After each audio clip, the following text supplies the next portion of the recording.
Okay. Okay. Yeah. All right, here we go. Otherwise, he would have been. Okay. Here we go, entering the cutscene. It opens with a wide shot at sunrise of a beautiful town of gnomish design, perched atop a hill, nested behind the walls of steel and stone. As we zoom in, we focus upon a large central keep and drift up to a window in a high tower. Upon entering, we see a lavish chamber with the drapings of nobility, and from a massive four-post bed arises a 10-year-old Bellinor. And as you may know, there are few things cuter in the known multiverse than halfling children, so needless to say, she is adorable. We follow her quickly through a day as she is cared for like a princess and by many attendants who shepherd her through a routine of meals and recreation and study. And we come back into focus in an alchemical laboratory set up as a classroom. And at the front stands a gnomish woman with dark hair and glasses, listing out ingredients on a chalkboard. And at the table close by sits Bellinora, fixed in rapt attention. We get a quick scene of her exemplifying a perfect student, learning scientific concepts far beyond someone of her years. However, this is cut short by the sound of alarm bells ringing out across the town. Cough, cough, scene transition, cough, cough. There's another music for this. Bella gets up from her desk and peers over the windowsill to see an army pour from the woods at the base of the hill. This was not a force of an invading nation, nor a neighboring settlement trying to claim land.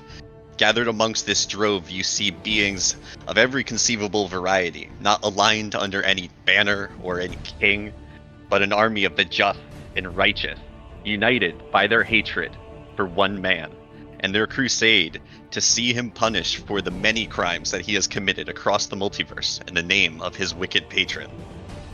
As we cut back to Bella, there's panic in her eyes. She looks to her teacher, who is nervously drinking from a flask as he pulls bombs from her desk. In a shaky voice, she calls out, "Professor Slicktrigger, what's happening?" And at that moment, the door slams open. And standing in the frame, we see her father, a man of many titles, the lord of this keep, known by some as once great hero, a renowned inventor, a captain of industry, and a philanthropist. However, to those who have suffered the cost of his ambitions, he is known in a different light: a tyrant, a multi-planar arms dealer, a terrorist, a war criminal. Barnabas Benoit, a halfling in a gray suit and hat, with an intense gaze and a lit cigarette that hangs off his glowered expression. He extends a hand to his daughter, and in a calm but firm tone tells her, "Bella, come with me." And before leaving, he turns to the teacher and says, "Gina, regroup with the garrison and help as many people get out of the city as possible. Take them through the passages beneath the keep." She shouts back at the man as he drags Bella along behind him. "Where are you going? You need to get out too." And the camera does a close-up as he responds, "Not until I find my wife." And we enter into an 80s action movie montage as father and daughter navigate the halls of this keep and deal with infiltrators attacking. We see him fight as he struggles to keep Bella out of harm's way, pulling out cleverly disguised weapons from hiding places and activating trap systems that wipe out hallways. There is a cut to the greater battle happening outside. Lion-hearted knights armed with advanced weaponry fight to protect this town and those who have come to call it home. But their enemy is Legion, and we see in the middle of the attackers' formation, Nelton Prayer, an Asimar, clad in gleaming armor, who once long ago called this foe an ally. As she raises her gaze to the sky, the heavenly gates are thrown open, and in a pillar of radiant light, the retribution of the gods is cast upon the home of this heretic, who dared to refuse his station as a mortal and challenged them in eternity. It cuts through the protective walls of the keep, and with this grand spectacle, the defenders' lines break along with their spirit. Inside, we see them approach a door at the back end of the keep that looks as though it should lead to the outside. The building begins to shake violently as Barnabas grabs the handle, and we watch it open to a room that defies possibility. They rush through the doorway as the building begins to collapse behind them, and looking to the windows, it is clear that the door has brought them to a connected fortress on the elemental plane of fire amongst the city of brass. There we hear a similar alarm bells going off, and as we turn a corner, we see a battle taking place. In opposition of far greater numbers, and a freed woman of immeasurable grace and beauty cuts through hordes of soldiers with a flaming blade. Bella's mother, Barnabas's wife, muse, and warlock patron, The elemental spirit of creation and destruction, an uncompromising force of change and progress, Mela the Crafty. In spite of her great power, it is clear that she cannot alone fend off the endless ranks forever. Barnabas jumps to her aid, and together they are able to navigate a retreat, spiriting away their daughter from the chaos and carnage. For the empire they built together is meaningless by comparison to what they deem to be their greatest creation. We follow them now in quick transition, for a year, living a life on the run, moving across the planes of existence, never settling in one place for too long, for their enemies are possessed of powerful divination magic and zealous determination. There are many close calls along the way, and it is most obvious that any time they try to afford Bella anything that resembles a normal childhood, they leave themselves vulnerable, unable to get off the back foot for the tremendous danger of risking Bella's safety. Her parents reluctantly came to accept what needed to be done. And we end this cutscene here. And there will be a second part to this. Maybe next week. Probably not next week. All right, sounds good. It was extremely epic, with very epic music too. Dang, I'm gonna have to save those in a folder. All right, you would get a factspiration from that. So let me throw one of those into chat so you can extemporate it onto yourself for a third hero point and a third hero point draw. Does anybody want to sum up what happened last week? Anybody? If you're interested, go ahead and roll d20 in the chat. And what the hell, I'll double down. Okay. All right, we got a 15 from Vulture. We got an 8 from Bellanora. 15 for Vulture going once, going twice. All right, Vulture, give us the recap. What happened last time? So last time on Outlaw, Outlaws of Alkenstar, we were. Wait, I think I'm looking at the wrong thing. After our retreat from the sewer getaway, leaving the library, we had to look for transportation in order to follow Kosawana into the Mana Waste. Not so much an easy task for anyone. However, I did remember that there was a ship captain that Sydney had mentioned some time ago. So decided to reach out to her and see what she could do for us.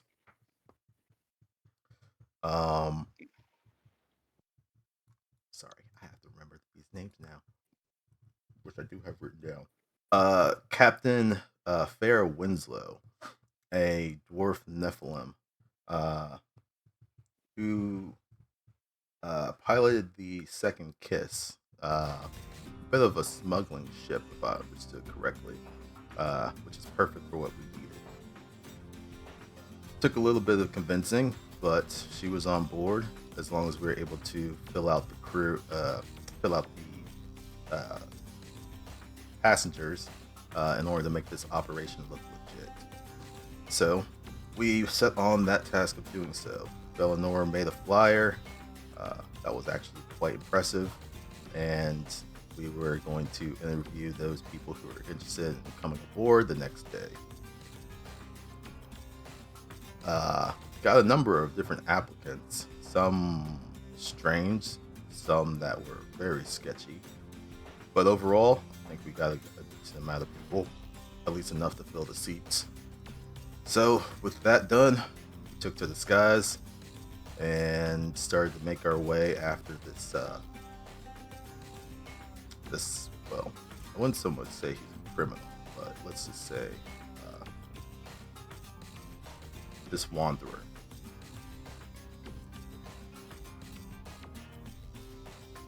All right. Are you there, Lex? Yep, that's it. Okay. Okay. All right. Got it. All right. So yeah, we left off mid-combat with a lot going on. Everybody on different floors of the airship trying to either reconnoiter or survive. And that is where we will resume. So, Lex, go ahead and give Vulture a 3rd hero point and a 3rd hero card a draw. And I'll go grab us some combat music, and we can jump into this.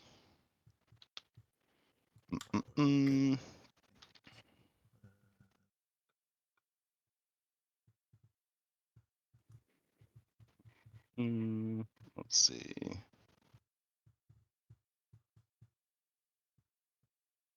Okay, we'll go with just one for now. Just fine. Alright, I'll bring you guys over to the map so that you're not having a theater of the mind. Just 4 floors of combat. Alright. And did we leave ourselves any notes from last week? Is this from a video game? Yeah, Jack 2. Yes. I thought so. Okay. And my blood pressure spiked on this one. Yeah. That's okay. There's apparently some race that you had to do, which old school video games, the race mini games were never as fun as the designers thought they were going to be. I'm looking at you, Battletoads. I'm looking at you. They did a pretty good job on these. Well, But they were stressful. Not on Battletoads. Alright, so I guess we just stopped at the beginning of round 2? That sounds right. I think so. Okay. Then let us begin. Duga, who is currently an active NPC in this fight and fighting for his life, is up. Oh. He sees that companions have arrived. He doesn't want anything to happen to patients, but he does not want to die. He is going to use Healing Hands, but before he does, he's going to step away in case these Perytons have the opportunity attacks. You cannot step into difficult terrain. Fortunately, this does not have a table in it, so he's going to step here, and then he is going to do a 2-action heal on himself. This will possibly trigger a wild surge. It does not, because he's so good at casting spells. No problem. Everything's great. Okay, so this guy has an ability called Healing Hands. When he casts the heal spell, he rolls d10s instead of d8s, which is pretty nice. So let's see. Go ahead and cast that. That. Roll that healing. Was there a button I could have pushed to trigger this cool ability? Doesn't look like it. Okay, I guess I just have to roll 3d10 plus... Yeah, 3d10 plus 24. We could find out, but it looks like it's going to roll d8s. Yeah. So 3d10 plus 24. Here we go. Somehow worse. Alright, so he heals himself for 30. Great. Alright. And that is his turn. Play passes to Impulsive Peryton. Impulsive Peryton sees that its prey is getting away, but there is an abundance of things to eat here. Stack the deck. In one word, please describe your heart. We ain't got no stack. What? There's no stack? What? Stack. Yeah, he gave us a disclaimer. I totally forgot that too. He ain't here What? this He weekend. said he wasn't going to make it? Yeah. I was just trying to trade hero cards with him. Oh. Alright. Well, I feel bad killing his character if he's not here. Fine. Fine. Alright, this creature is going to the best of its ability, fly up and over stack to come crashing down here. As it does, it is going to activate Mimic Shadow. Alright, and then it is going to target Patience with this. Patience is going to attempt a will save. And passes. Alright. And then it is going to target her with its antlers. And then with its fangs. So that is going to be a hit. And a hit. Why is she off guard? Oh, she's prone. That's right. Okay. So damage and damage. Alright, for a total of 19 damage. So she is bloodied. by those attacks. And I don't know why she has blue blood. That's okay. That's fine. You know, people growing up in Alkenstar, you know, weird things happen. Wild surge magic, you never know. Sure, yeah. So creative Periton sees that discretion is right there. Fighting another Periton, that's not their business. That's that other Periton's business. It's gonna go and it's gonna fly over here, away from discretion. Using its mimic shadow. Let's see. If you make this save, each time the person, okay, will save, or so there is no cooldown created. They can just keep spamming this at you. That's rough. All right. So then she's going to try and make the will save.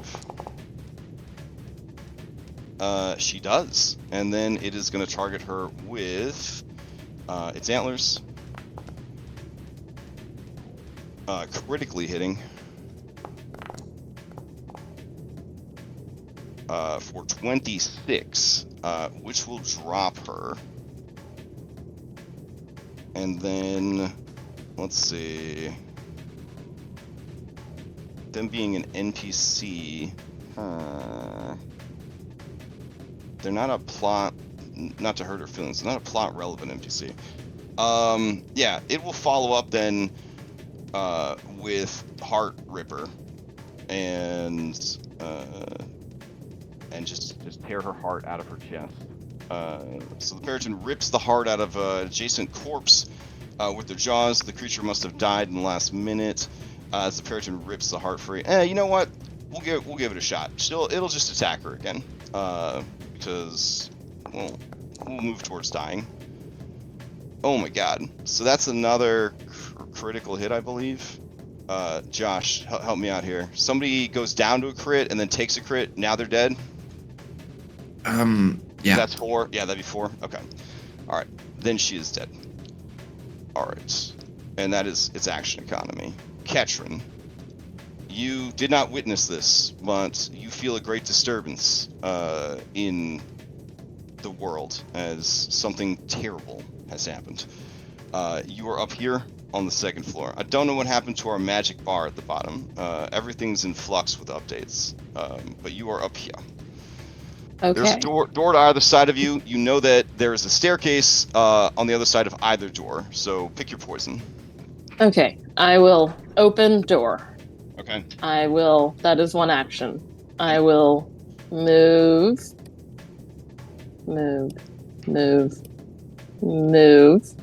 Okay. Yay, it teleported me. Yeah, Okay. you find yourself down in the bar, and it is a disaster, and you see pulling its fangs up from a corpse is this hideous creature.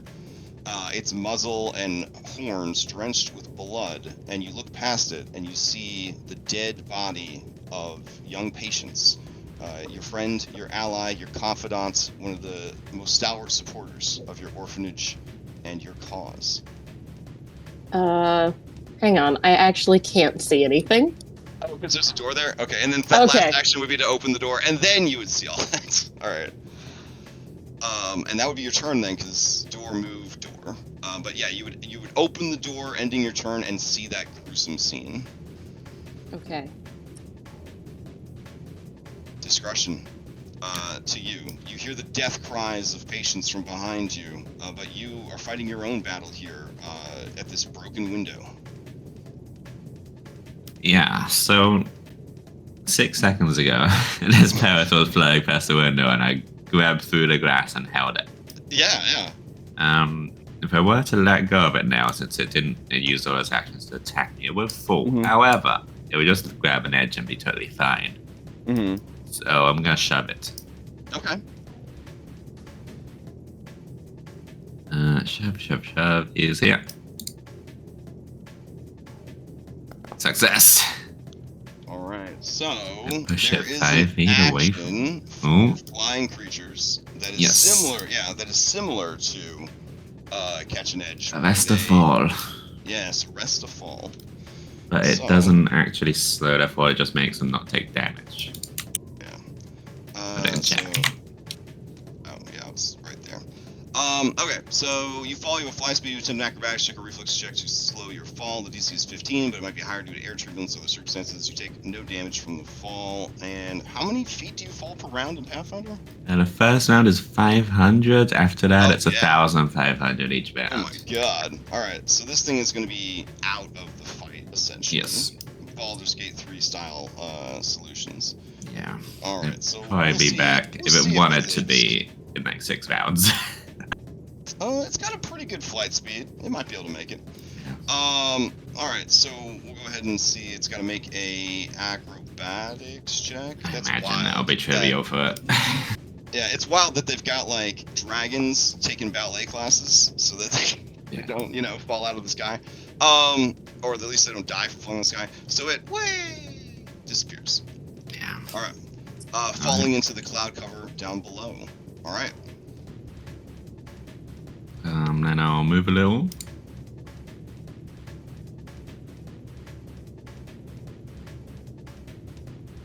Can't really flank anyone anywhere. Oh wait, I could jump behind the bar instead. That'd be good. Okay, just treat. Can I do a the balance table- action yeah, to get here? Table and the bar as difficult terrain. And Table then and whatever movements. Oh, I still got speed. Let's go. Okay. Okay, and then I'll do a finisher on this Periton. Alright. All I got at this level, I think, is confident finisher, so I'll do that.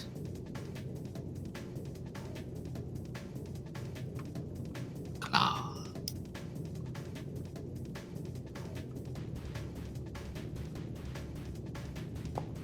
Oh my god, you can always hit. No.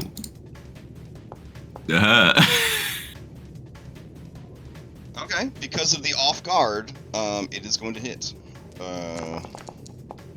Dealing, quite a bit of damage. The creature is bloodied. Okay, that is my turn.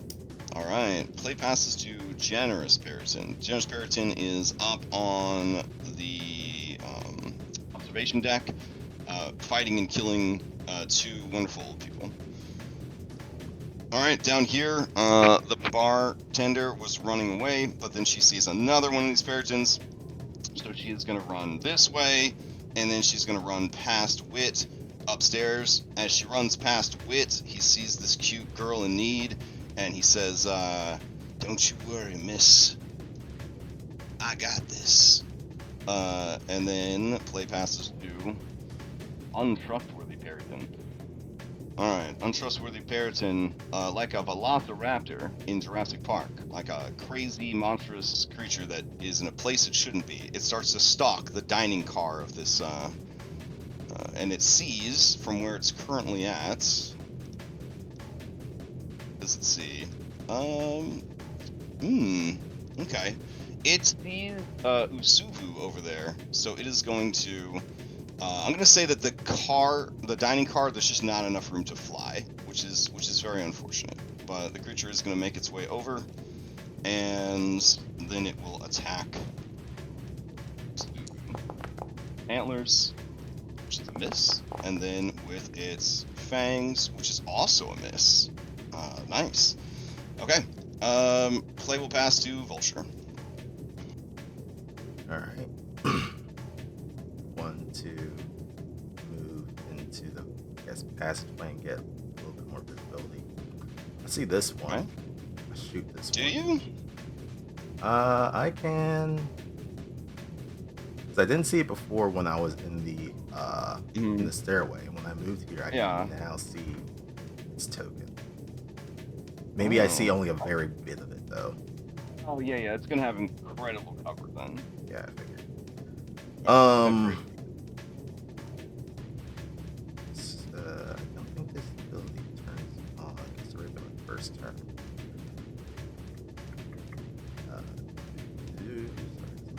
Other stuff up.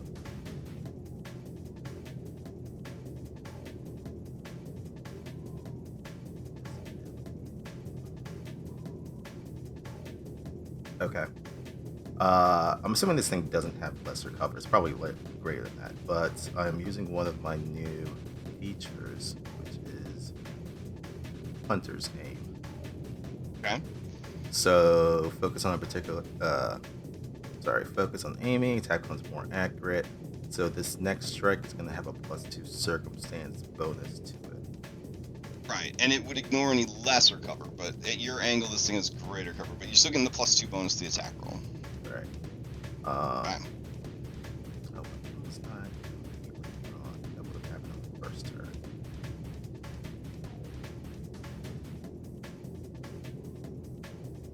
Alright, so. Boom. Okay, it's going to take 2 Pac-Man to do. That turns on. Sorry. Alright, shot.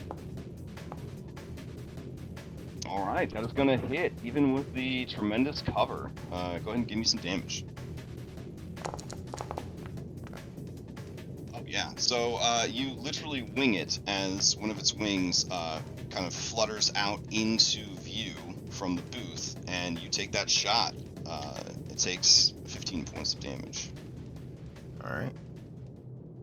That's all 3. 1 to step and 2 for Hunter's aim. Okay. Play passes to Hiram Bridges. Hiram Bridges is going to... he doesn't want to get near the window, so he's going to kind of hide against the door here, and that's pretty much all he's going to do. Nerdy Periton. Let's see. Up on the roof, it's not liking what's happening up there, so it is going to shift to a different map. So it's going to use a 50-foot flight, and then another 50-foot flight. It's going to spot this open window here, and it's going to come crashing through the window that was already smashed, and then it is going to stride up to Vulture, and that will be its turn. Alright, Asteri is just going to move here, and she's going to try and hide from the Periton since she is blocking line of sight. Don't worry though, not all the NPCs are scaredy cats. Heron is here. Alright, so Wit's going to move in, and with a stride, he sees that there are monsters. Monsters everywhere. He doesn't know who to save first. That's a common problem that heroes have. He is going to go ahead and move to help Asuvu. So that is a stride. He has 2 Pac-Mans left as he moves in. This creature does not have cover from him. He is going to take out his gun blade. Let's see. And I guess he's gonna kill this thing, right? Like that's what heroes do. Anybody wants to correct me on that, that's fine. But I think this guy knows what being a hero is all about. Anyways, The fact that you keep saying hero has me concerned. He's gonna attack once. Alright, a warning swing, and then he attacks again. His career started out great. Oof. Wow! So, unfortunately, that triggers, yeah. Oh no. Man needs to go back to training. It's fine. Man needs to get training, period. Anyways, yep, and it is Lucky's turn. Lucky, he runs up, and tries to go through your space to go upstairs. He says, check on the rest of the crew! Get out of the way, please! Do you let him through? Vulture? Who is you? Vulture. Yeah. In the middle of something here. Find your way through. Alright, he's asking you to go through space, bro. He's not asking you to get married. Jeez. Alright. Little busy here. Alright, so play passes to Periton, who is falling, who fell all the way 500 feet and is now winging its way back up. So, we'll assume the airship has some forward momentum here, so it's got to go a little bit more than just 500 feet. But someday, it could be back. You don't know. You don't know. Stack, to you. Oh, right. Damn, still? Okay, so Stack is gonna... Oh, Yeah, yeah, he's he gonna said be- earlier this he's week gonna he be wasn't out gonna for be the whole here. weekend. Yeah. Okay. Man. Alright, so I know what he would do. He would cast a spell, for sure. So he is going to use Spell Strike Gouging Claw. That sounds like a thing that he does. So, let's see. Spell Strike. You channel spell into a punch or sword attack. Alright, here is... He has, he's throwing knives, so I guess he'll do that. Here we go. Uh-oh. He would definitely use his hero point to reroll. Let's see. Because as soon as I use all his hero points, I don't have to remember his hero points anymore. Hell yeah, I'm so good at Pathfinder. This is incredible. Well, roll that wild magic die before you talk. Yeah, alright. He's too good at casting spells. He's not gonna call... Oh. In the main way, so. Alright. Listen, he was so lucky last week. Yeah, he was. Alright. Pretty sure the odds are like twice that. Ooh, the number 9. Okay. Number 9. Oh. Okay. So as he strikes the creature, there's an explosion of playing cards, hero cards, and Yu-Gi-Oh cards, Pokemon cards, Magic the Gathering cards. Cards just explode outwards in a 40-foot burst. Everything in it has concealment. Yep. This is so thematic to his character. I know, and he's missing it. Like, this is maybe one of the coolest Oh, man. that's happened so far. I love the mental imagery of all these cards fluttering about this open ship, and they're like pouring out the back in a big cloud. Can you guys see that template that I just drew? Yeah, Yes. unfortunately. Yes. Alright. Everything in there is concealed. God damn it. So he has to roll. I guess it happens when he casts the spell, right? So would he still land the hit? I feel like he'd still land the hit, right? We're not gonna rob him. Yeah. Yeah, I think that's Yeah. how we've rolled it so far. The hit still triggers. So he does the critical hit damage, and then the spell damage goes off. He did Gouging Claw for slashing. And is there a way to make that critical? Or no? There should be a damage button, Yeah, it just says roll damage. It doesn't give me but an it just option. roll damage because it says on critical success you deal double the damage, so it's like Oh, and double bleed. Oh, shit. you just hit double on that button now. Oh, nice. Okay, so double and double. Oh yeah, it's bleeding real good. Yeah. Fucking dead. All right. Well, that was the coolest thing I've ever seen Stack the Deck do. Wow. I'm glad we recorded it. He looks around hoping that everyone saw that cool shit he did, but it's hard to see anything with all these cards everywhere. And then he is going to third Pac-Man. He'll go ahead and attack this one right here at map. And miss by 2. That's okay. It's a good ass turn. Bella, it's you. God damn it. I would just like to have one fight without concealment. All right, I so know, Bella, right? you see Lucky Lanks Yep. in the hallway. He looks Yep. panicked. What's going on down there? We're under attack. There's monsters. Alright. Well, You go down and help. I'm gonna go up and check on the engineers. based on the quick instructions he gave me, can I deduce that this staircase leads to where I want to go? Yeah. Okay. Again, you guys did a tour of the ship. And Yeah, everything. yeah, I just have no idea where I am. But I think I'm on an opposite floor at the far end of the ship. Not ideal. But I did house the Cheetah's Elixir on my last turn, so I have a movement speed of 30 feet right now. So let's get Alright. going.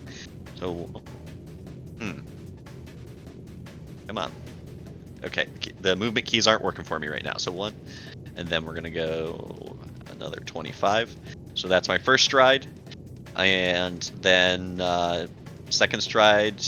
How do I get down this? You'll have to go all the way over and then all the way down. They got 15, this railing here. You wouldn't want to break, you wouldn't want to hurt 20. yourself climb over that railing. No, I'm too small to be big drops like Alright. that. Oh, it does bring you all the way down.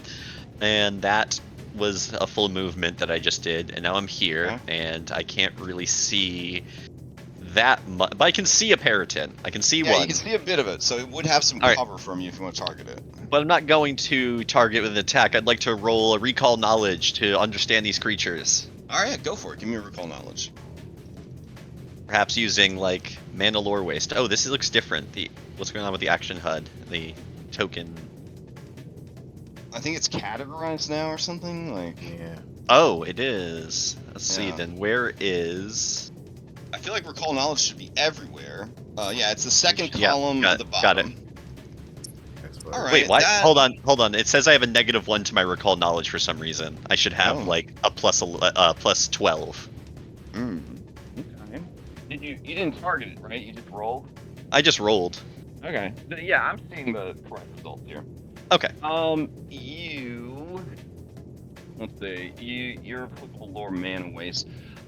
You don't know for sure what this creature is, but you know that the mana wastes are full of horrible mutated creatures. One of the creatures that scholars speculate is a mutant are chimeras, which are to say monsters made of different animals and monsters mashed together. This may be some subspecies of that.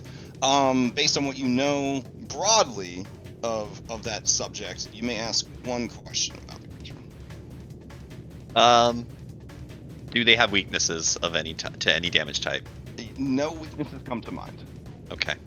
All right. We enter round 3.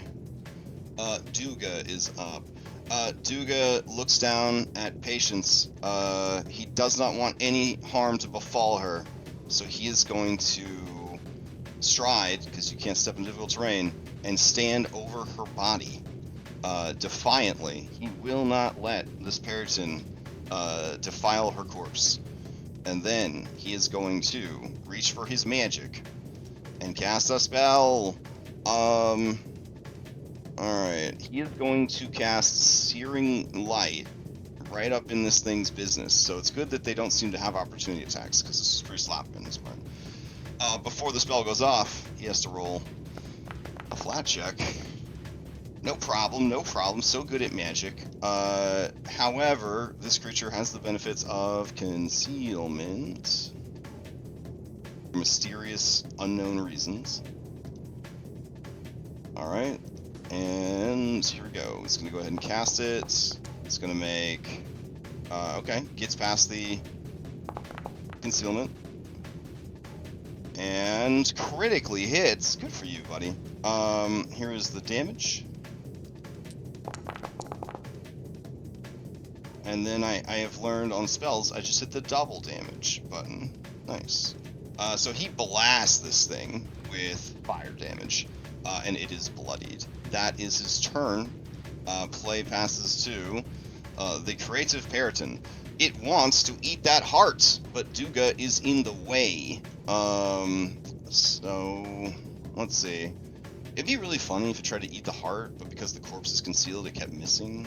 I don't know. I just think that's morbidly kind of funny. Anyways, it's going to target Duga and try to teach him a lesson about getting in the way of its meal. So, what it's going to do first is it's going to try to mimic Shadow. Alright, which is whatever. And then it's going to land here. Would that make it fail? This wouldn't be affected by emotion, fear, occult, shadow. Would it be affected by concealments? Because technically the creature has to see your effect, right? So I'd almost say that that wouldn't work. Yeah, okay.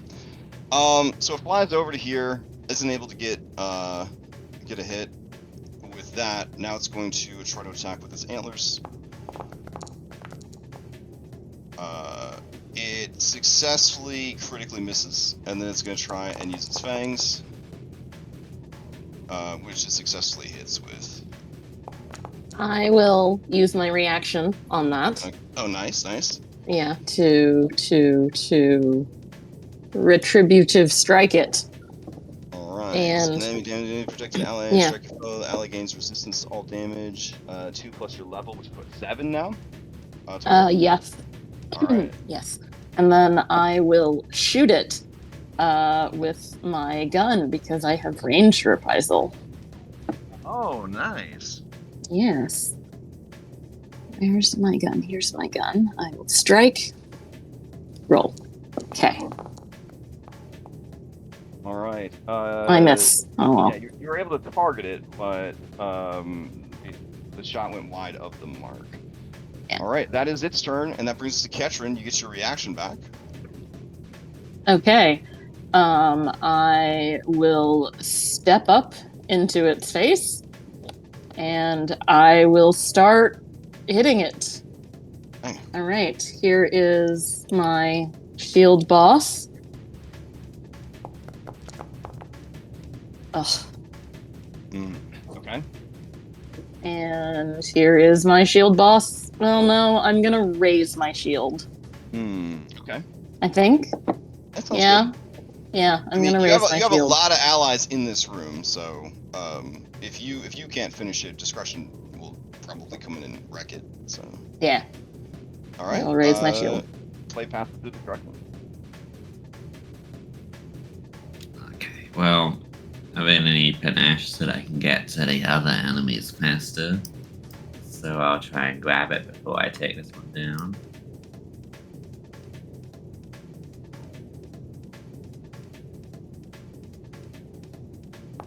Aha, it's restrained. Okay. So I reach out with my claw and grab it around the neck. Well, did you get past its concealed status to grab it, right? Oh, no, for some reason did it. Yeah. Very weird, that should do that. Alright, it's only a flat check 5, so go ahead and give me a d20 real quick.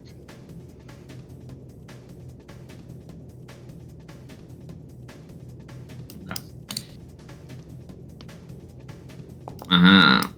Alright, yeah, so you critically grab it, it is restrained, and then... And then I'll just claw. Alright. Oh no, I'll smack you with my tail. Alright, tail smack against this restrained opponent. Only the first map. Let's see what you got. Oh, it misses, but... You got it locked down, though, that's good. That is complete. Alright, that brings us to Generous. Alright, Generous up on the roof is doing some stuff. Alright. So down here, she is just going to hide in the corner and remove herself from combat. Alright, this creature turns and sees this great hero. This is the kind of thing that it should be focusing its energy on. This is a true threat, a true enemy. Unable to fly in these confines, it can't activate Mimic Shadows, so instead, it is going to try and intimidate him using Demoralize. They don't share a language, I don't believe. Let's see.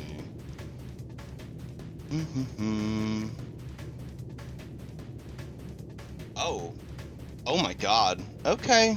So, every time one of these monsters can talk, I get so freaked out.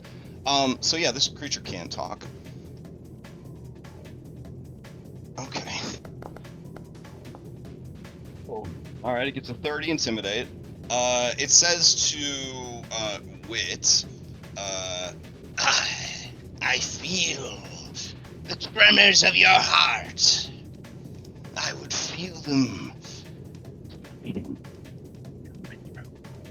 Wit is having regret. It is going to attack with its antlers. Izo, why can all the monsters talk? I don't... Oh, didn't get a critical hit. That's cool. So everyone can share in the Orion fantasy. Yeah, I guess so. Alright, so 9 points of damage to Wit. That drops him. Would everyone be concealed? You can pass out here, right? Ooh, yes. Everybody would be concealed. So let me roll a flat check to see if that would have hit. Oh, it wouldn't have. So Wit is not dropped. Alright, let me see. What can I do here? It's a survival. It's for another 6 seconds. Alright. Well, you don't know. RNGesus, when there's conceal on the board, nothing makes sense anymore. Let's see. And a 40-foot emanation, that's a lot of concealment. Alright. Yep. Are you in it too? Yeah. Yeah, you are. Yeah, you're Is just it going around just the tip. corners? Just the tip. It emanates. Yeah, it emanates out of him. So. All right. These cards, they're geysering from this space and just going everywhere that they can fit, essentially. All right. So then it will make its second attack against Wit. This is with concealment and map. There we go. All right. It was a critical hit, but it failed My God. because of Stack's cards. That brings us to Vulture. I just see a whole bunch of cards fluttering in front of me, pouring out It's like from being what I inside think. a school of fish. It's like being inside a school of fish, or like a swarm of like birds or bats or something. They're just like batting against your face and your body and your weapon, and they're just everywhere all at once. He lets out a sigh and just says stack. I will do a 5-foot. What the? Oh, am I able to get over this, or is this like a full wall? These are like a diner or a dining car. You know what I'm saying? So you could climb over them. I would definitely treat them as difficult terrain, if not like maybe 3 spaces of difficult terrain to kind of climb up and over them. So But yeah, you could if you needed to. So a step, that's 5 feet, but that wouldn't cover that, right? Well, you also can't step into difficult terrain. Okay, that's what I was Yep. looking for. Mhm. Okay. I guess I'm concealed, so screw it. I'll just do a what is it? Cover reload. Sure, I know where my gun is. You did it. Seeing the parrot in front of me, take a shot at it. It's concealed, so we'll see what happens.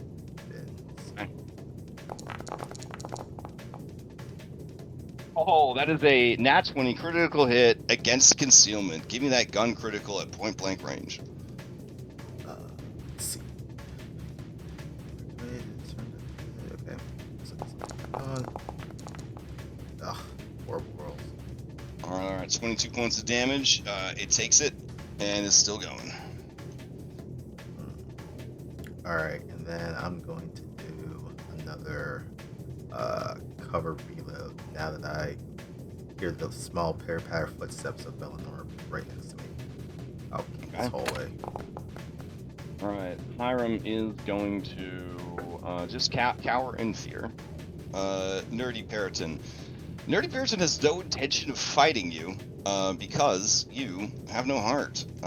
So it is going to move away from you, and it's going to target Wit. All right, here is... So I guess it'll step away from you for good habits. That will hit. My prediction came true. He lived for 6 Alright, more seconds. so Wit dies instantly from massive damage. And then the creature would like to use its Heart Ripper, but apparently it still has to see if it can find it with all these fucking cards. So let's see how it goes.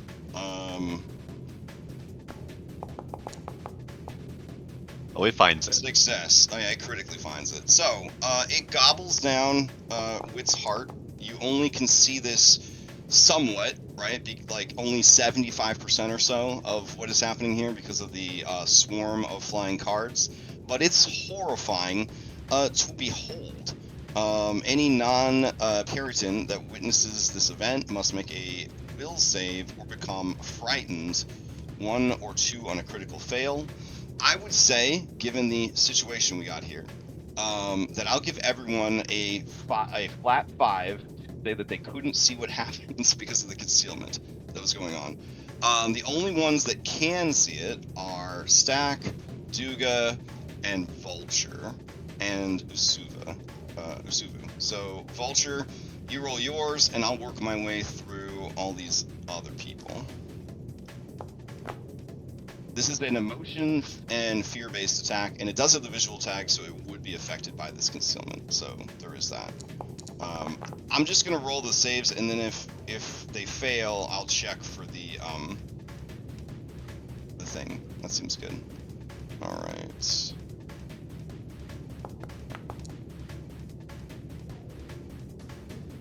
Because everybody's crushing these. Oh, all right. Duga, here we go. Yeah, Duga sees it and is frightened. 1, and I think I rolled for everyone else. So yeah. Vulture hasn't. I re-rolled. Okay. I got in that one. I'm trying to Oh. read through an ability. I do have something for will saves. Did you already re-roll and get in that one? No, I haven't re-rolled yet.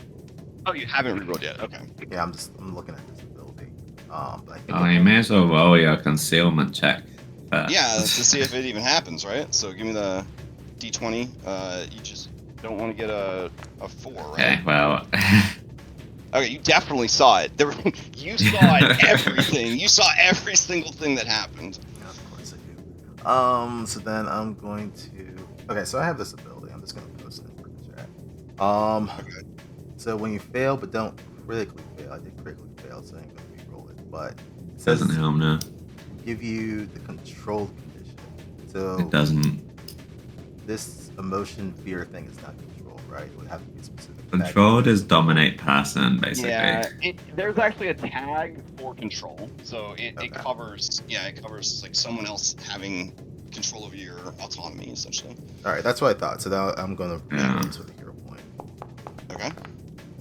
Oh. 21. All right, so you make it. The save was 21. All right, so the other thing about eating hearts is it does get a little heal as a treat. I think I rolled Retreat that tokens. earlier. Oh, did it? Oh, okay. What did it get earlier? 6? Yeah, Looks like I got a 6, 6 earlier. All right. Did you guys wish we had Mr. Fly here to cut all these creatures up? Nope. You know, All right. I'm not just gonna convinced he wasn't a continue Periton. Hiding. Wit is dead. I'll remove him from combat. Lucky is going to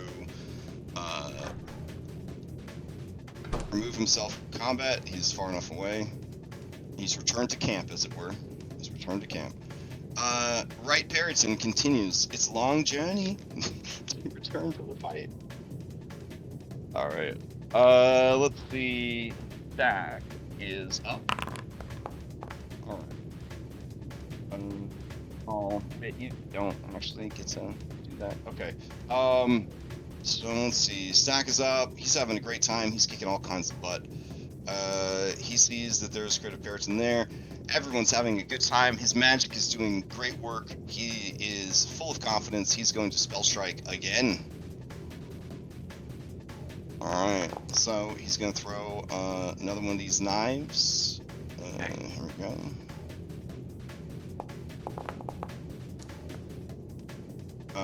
Getting another critical hit.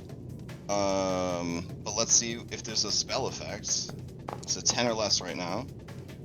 There isn't. Oh, so good at Pathfinder. Somebody write me a note that I could give to Ashwin so he knows that I'm good at Pathfinder. Let's see. I was actually supposed to hit the critical button. All right, I've undone all of my rep that I just built, and then for the spell, this time he's going to use ignition. That seems cool. All right, and the ignition is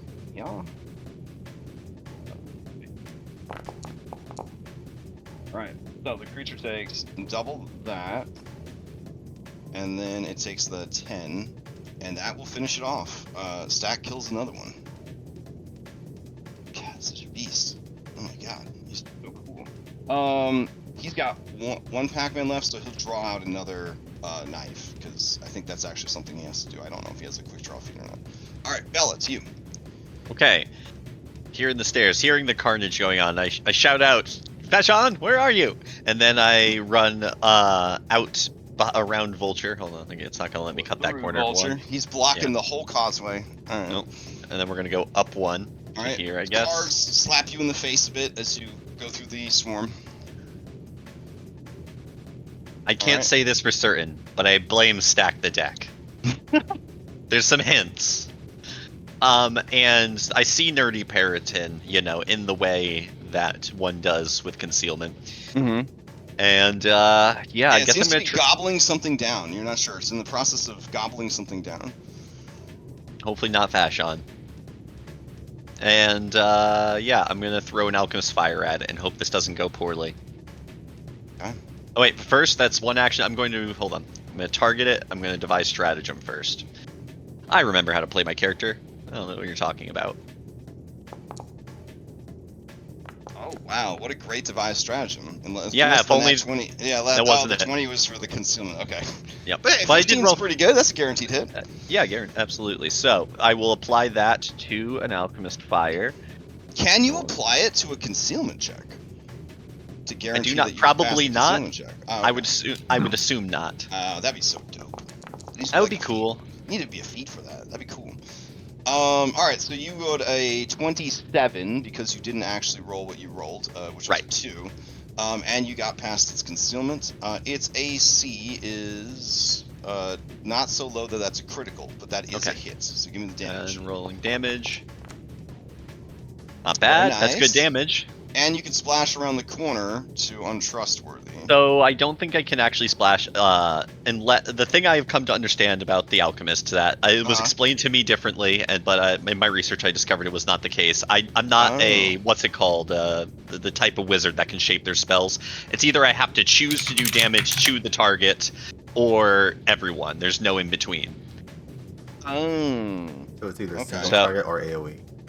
Yeah, I can't actually exclude people like I thought I could. When I researched the alchemist initially, that's how it was explained to me, but I don't Okay. think that's the actual All right, case. So That's fair. it's just to him. Alright, it takes the damage and persistent fire, and Yep. it is bloodied. Darling. Alright. Anything else from Bellinora? I think that's my 3 actions, and then I'm going to read this message from discretion. That's my turn. Alright. Top of the round. Duga is up.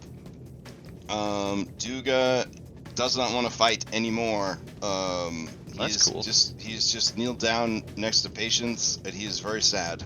And making sad pug sounds. Something that I hear all the time. Katrin, you are up.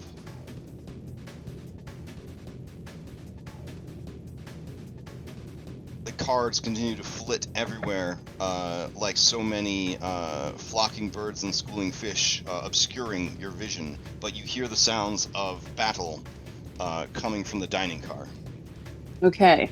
I am moving up, and as I pass Duga, I'm going to say, when we land, get her to the temple. I assume there's a temple of Saren wherever we're going. I'm hoping there's. And She's one of the top deities in the world for good people. So yeah, I think there'll be one. Yeah, at least a shrine. okay. So I will run up to this one, and I will start hitting it. Right.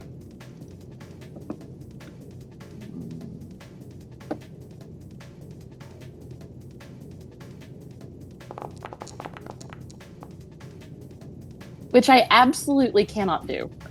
It's I okay. can't. You I don't know keep if I've everyone rolled more than alive. 5. You I keep don't know if I've everyone rolled more alive than though. 5, is all I'm Like- saying. Okay.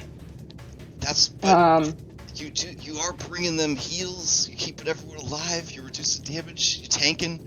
It's okay. It's okay to miss some attacks. It's Okay. All right. Is it okay to miss every attack? Okay. Anyway, I'm We wouldn't gonna. have made it this far without you. We could have a completely I'm gonna hit different it one cast of more characters if it wasn't for you. I missed it again. I missed it again. All right. Okay. And then that would bring us to discretion. Is there violence coming from anywhere other than this hallway? You don't hear any other shouts, screams, roars, growling threats from anywhere else. All right. The floorboards beneath your clawed feet are slick and sticky with blood. You realize that you're standing on the corpse of Wit.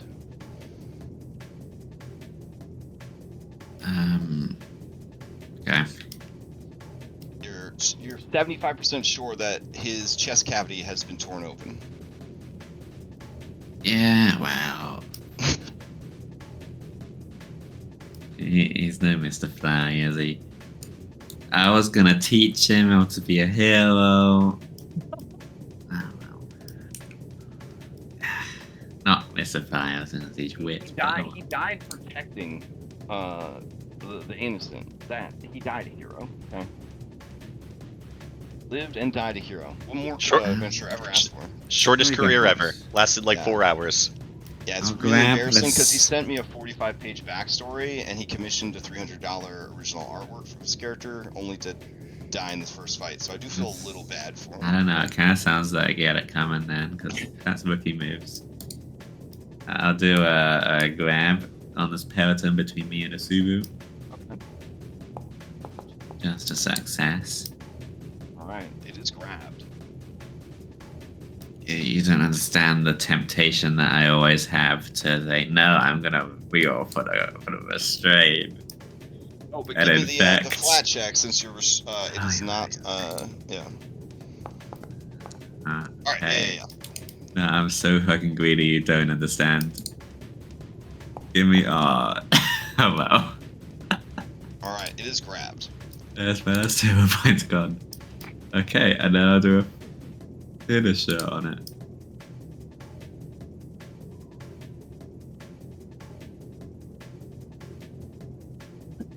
With my jaws.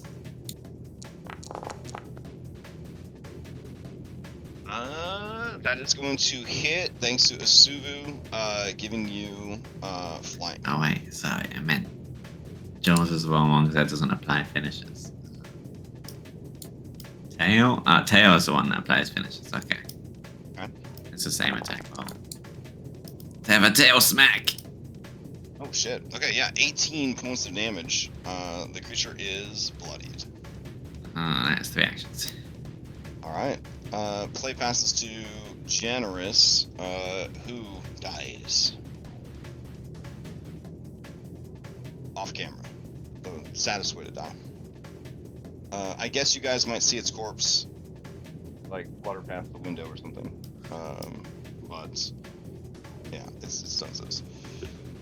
Alright, Untrustworthy is up. Untrustworthy can't go anywhere, it's grappled, so it is going to, it is going to try to intimidate Discretion, and let's see, here we go.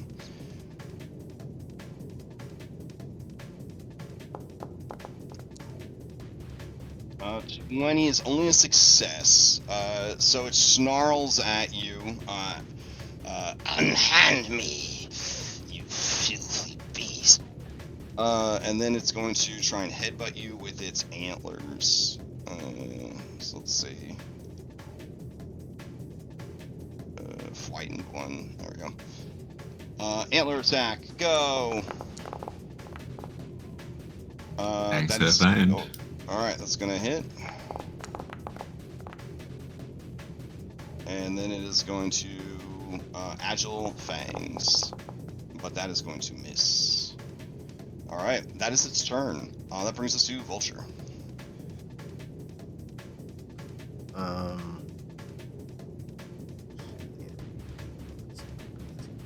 Rinse and repeat on the one that's in front of me. Gunshot. That is another critical hit through concealment. Alright. Dice. Much better than That- before. Yeah, that's some big damage. How do you finish that one off? This thing is trying to eat. Was that the one that was eating the heart? Yeah, that's the one that ate Wit's heart. Okay, I shoot it in the face. Oh damn. All right. Its head just explodes. Choke on that. Nice. Good line. And then he's going to just take a 5-foot step with running reload. And that's it. Pass. Periton. All right. It's making its way back to the ship. Alright. That brings us to... let's see. Impulsive is dead. So we can remove that from initiative. Alright, Stack. Alright. Stack is going to stride with a knife in hand up to here. Now that the creature is in view, he is going to target the creature. It does have partial, or lesser, excuse me, cover from all the things that are going on, but it is flat-footed from restrained, and he's gonna spell strike. Yeah. This is the best day of his life. He's just casting magic left or right. It's awesome. Alright, we'll see if it has any effect. It does not. So good at casting spells. And then he's going to attack with this throwing knife and get another critical. Okay. And then for Dashbell, he is going to do frostbite. That sounds fun. All right. We don't need to worry about that one. We're just here for the damage. Question: can I see stack the deck from where I am through the concealment? You have a you can roll a d20. If you get a 5 Okay. or higher, you see him. Okay. So I guess there's an 80% chance that you can see everything. Yeah, you're seeing all this, bro. You're So seeing all I can this. offer him a boon of some sort. Okay. Give me 1 second. I mean, he's about to drop a decent amount of damage on this. What Yeah. do you got? This will amplify that. So Okay. stoke the magical flame when an ally is casting a spell, and it'll heighten it by 1 level. Okay. This is a cantrip though. Cantrips Oh, can okay. be heightened, Yes, though, they right? can be heightened. Yeah. I don't know if You that's have gonna one create. die, right? I'm not sure if that's gonna create meaningful yeah, damage. and then it's but- doubled, right? Yeah. So you got another 8 damage to this, which is pretty fucking good. All right, so that is enough damage. With your additional damage, it is enough damage to kill it. Let's see, and then the damage from the attack. All right, it turns to ice and shatters. And he just looks around like, this is a good day. This is a good day. Bellinor, it's you. I don't think I can see any Peritons from where I'm standing.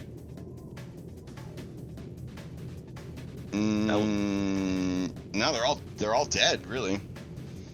Are there any at all? I mean, in truth, now that I'm thinking about it, they're all dead. Nobody's down and dying, and that guy is not gonna want to keep flying after the airship, only to get its ass beat. So, more than likely, it will fly up, see that there are a bunch of dead Peritons, and fly off. So, with that, we can end the encounter. Bella just begins to look for Vashon. Okay. She's worried that he was killed by Peritons. Oh, okay. How We long would does have heard examination way last? more explosions. Emanation lasts for a full minute before finally the cards all stop flying and just freeze in place, and then they all like clatter to the ground. And as each one hits the ground, it just shatters like glass and disappears.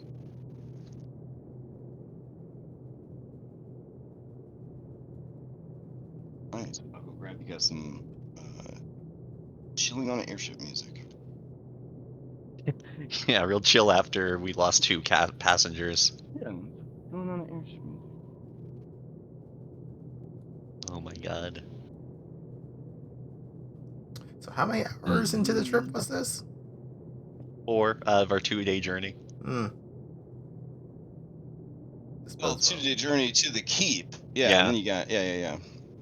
Can I scuttle out of Vesuvius' sight before they get proper vision back? Since I'm standing right in front of them as a dragon. Statistically, the amount of time that you spent right next to them, they're definitely going to have noticed who you are. But Okay, here, I'll roll a couple of checks. Just I'll they know. just turn my head to look at them then. Everybody has witnessed, I think, what has transpired here. I'll save them. So it's good. Ketchum? I was gonna say, can I use the flares of wild magic around to disguise me putting on my hat of disguise? Ooh, all right. Well, I'm still gonna roll the same checks to see. No, I at least- know. Yeah. At least if a Sugu, Like- yeah. But if you want to get it up before like other people might have noticed, Nah. go ahead and say. So she wouldn't have noticed you if you want to real quick. Roll me a d20 as you activate your hat.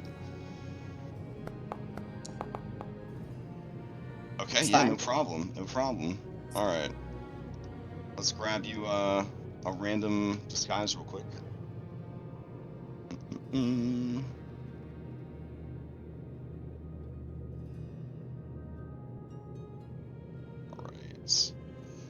Alright. There is no Ketrin, only this fine Nephilim who's just vibing. Just how did she get on the ship? I don't know. There she is. I'm gonna wander around, healing anyone who needs to be healed, counseling people who are disturbed by what they see. Or Yeah, do that. many are disturbed by what they have seen.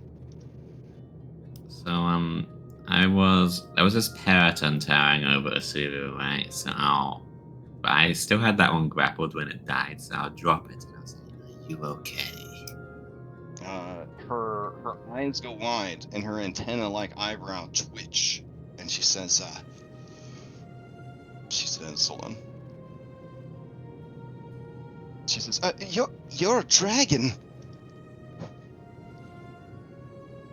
You're clearly concussed, but yes, I am a dragon. That much I would think would be obvious. But I do get that sometimes.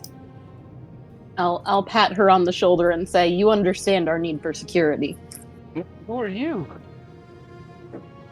Oh, I'm the ship's doctor. Oh, wow. That's good that they have a doctor. That makes sense. I can't believe that I thought for a second they wouldn't have a doctor. It occurs to you, Captain, that what? Yeah, they probably should have a doctor. They have a doctor on the ship. And she says, that was an ordeal. Yes, yes, it was. That's the mana waste. The mana waste dangerous then. Apparently so. This Only is my four- first trip out here as well. Only 4 hours, and already besieged by monsters. And she looks over and sees the body, and just says, "I'm going to be sick." And she runs to the bathroom. I will follow her and hold her hair back. Oh, don't worry. The 14 gallons of hair gel are doing that pretty good. But yeah, you Keeping can that put in a place. hand on her shoulder. Yeah.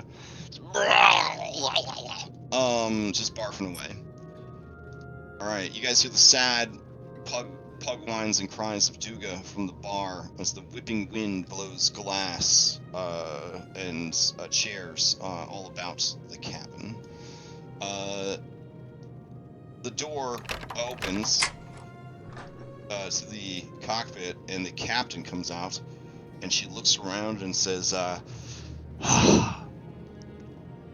"God damn it! You there? She points to you, Villanova. What's the damage? Can I roll a engineering lore to assess damage? I mean, based on what you've seen so far, sure, but it's not going to be comprehensive. Okay. As she starts listing off. Well, we have passengers down. But then as she starts to kind of look about the ship, why is my recalled knowledge so low? I don't understand. It's rolling fine for me, dude. That's fine. It's rolling. Yeah. Yeah, It's on just my end. all my also stats said- are just look wrong. Yeah, I also said negative one on mine too. Yeah, whatever.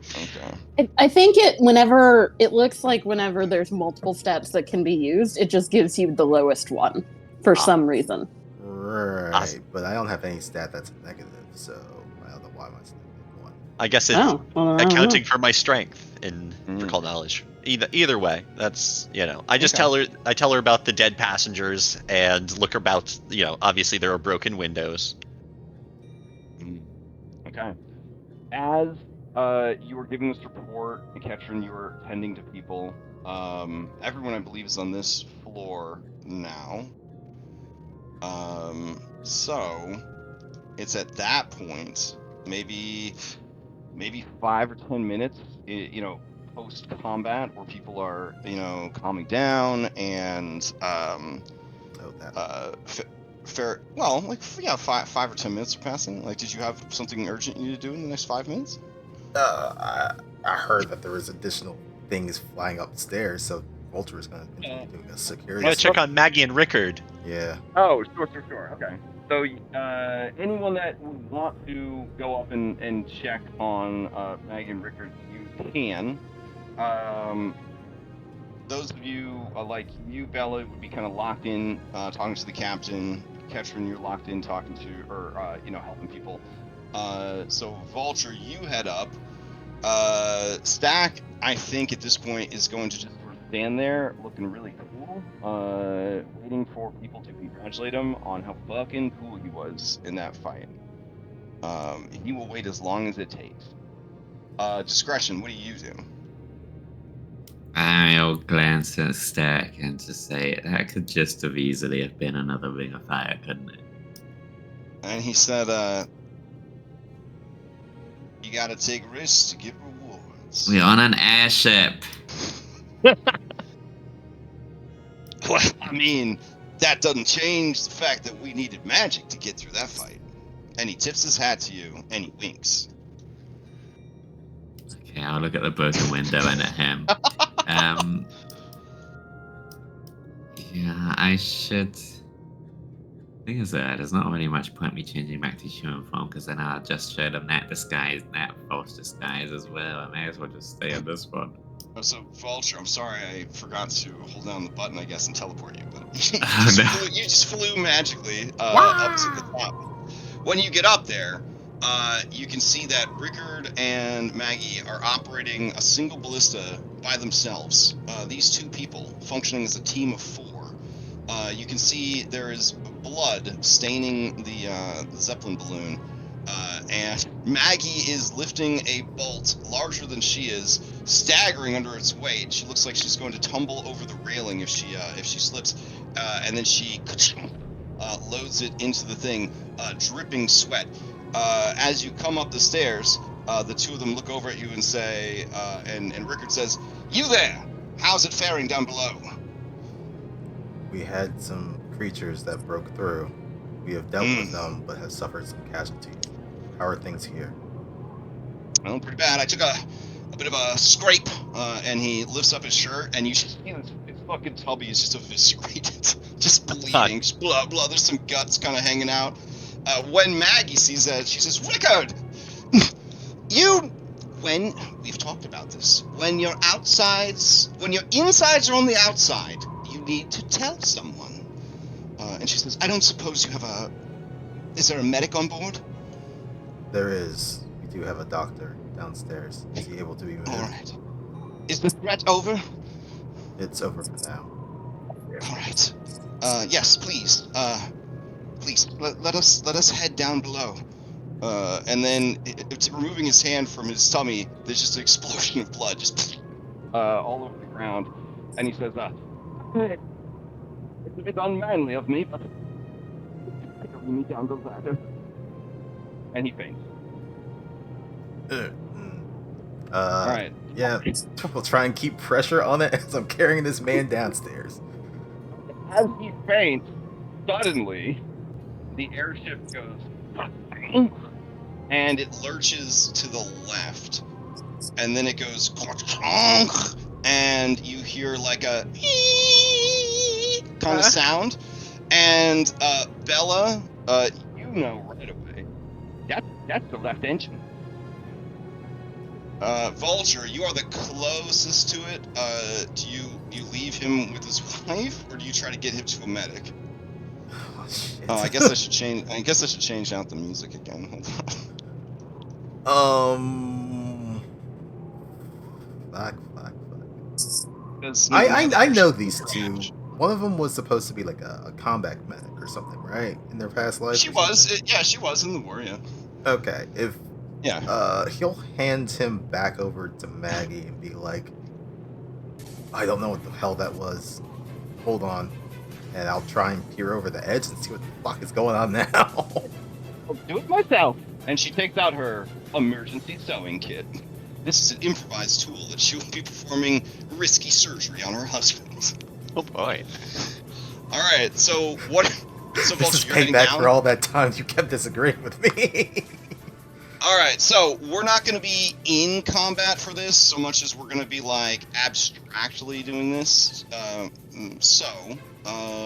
just going to grab everybody and put you into a more abstract sort of encounter. This is like, I guess, a subsystem. The subsystem is the airships crashing. The goal is to not have the airship crash. All right. Let's see. Ketron, All right. You're disguised. I couldn't find you. All right. I want to see everybody rolls in. You can use either your, whatever your initiative is, or as always, if you were doing something, you could bullshit that you were doing something else. So, discretion, since you were, shit talking with Stack, you could use social skill for initiative if you wanted to. Stack would definitely be able to do that. Ketron, you could use medicine, for example, because that's what you were doing in combat. Not combat, but when this encounter started. Alright. But I'm lazy, so I'm just going to have Stack roll normal initiative. Nice. Bella.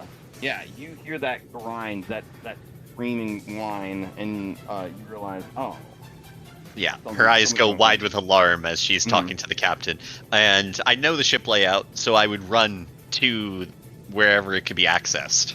Okay. Yeah, so I will just speed you along, as it were. And I'd point out that I have cheetah's elixir still, so I'm very fast. Alright, so you would make it... Whee! There we go. Yes. Fly through all my maps. Good stuff.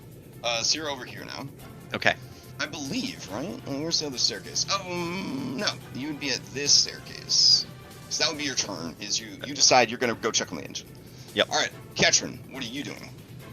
I am also running towards engineering because I'm going to go check on the engineers. Oh, okay. So, the closest staircase for you, yeah, okay. And then, alright, you do not have a cheetah's elixir, so you're almost there this turn, but not yet there. So, why is it not teleporting when I hold down control? I am so upset right now. Okay. I have to keep that in mind in case There's like hidden stuff on a map that you can't see. Maybe it's alt? No? Or has it always been alt and I'm just really tired? Yeah, it's been alt. My bad. Okay, so you are at the ladder leading up, huffing and puffing as you go. Vulture, you are already, because you kind of did the cool slide down the ladder thing right as, this shit was happening. You are on the catwalk. Okay. The door to the engine room is open. All right, and yeah, I just spend 30 minutes, assuming it's, yeah, that's 60. That's 2 back minutes more or less, just to see. Okay, I'll just see the doorway. So then, yeah, I'll pay the last back minute get inside and see. Sure. Yeah. So as you move in, you see flavor text. Excellent. So let's see. Engine rooms. Wheelway. There we go. These tiny rooms reek of grief And sweat. Each room contains a small cot.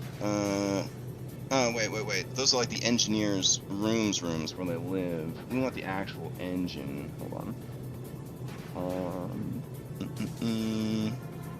Ladders to the keelway, main cabin. Oh, okay, my bad.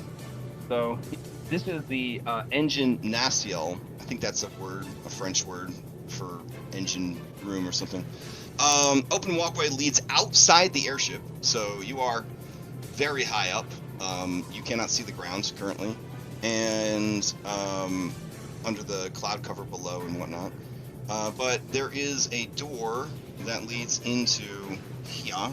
I don't know why it doesn't have a door. It should. So let me add that. Oh, there's another door. Yeah. So a door leads outside, and then another door would lead into this room. I rebuilt these maps so that they would all be like one instead of having to do, you know what I'm saying? Yeah. But that door was also left open. So as you look into the room, you see that it is a massive clockwork engine block. It is occupying the center of the space, surrounded by a mesh walkway, squeezed between the whirling gears and the room's aerodynamic outer casing. At the back of the engine block, a large metal key slowly turns as the propeller spins. However, that is not what's happening right now. The key is not spinning, the propeller is not spinning, the gears are grinding. Something is stuck in the engine block, and that is what you would kind of discover on that turn. Okay. All right.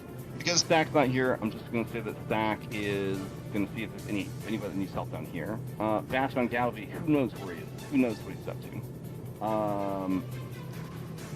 Sean! Discretion. To you. Well, everyone seems to be running upstairs, right? So You saw what? everyone seems to be running upstairs. Yeah, everyone ran upstairs. You want to join them? I can fast travel you there, based on your speed. Nah, I'll say, Farah, do you need help at front if everyone's running up top? She says, I'm glad you asked. I got a bad feeling about this. Can you just look around, make sure no one's causing any trouble? Around the ship? Yeah. As you walk up here, discretion, give me a perception check.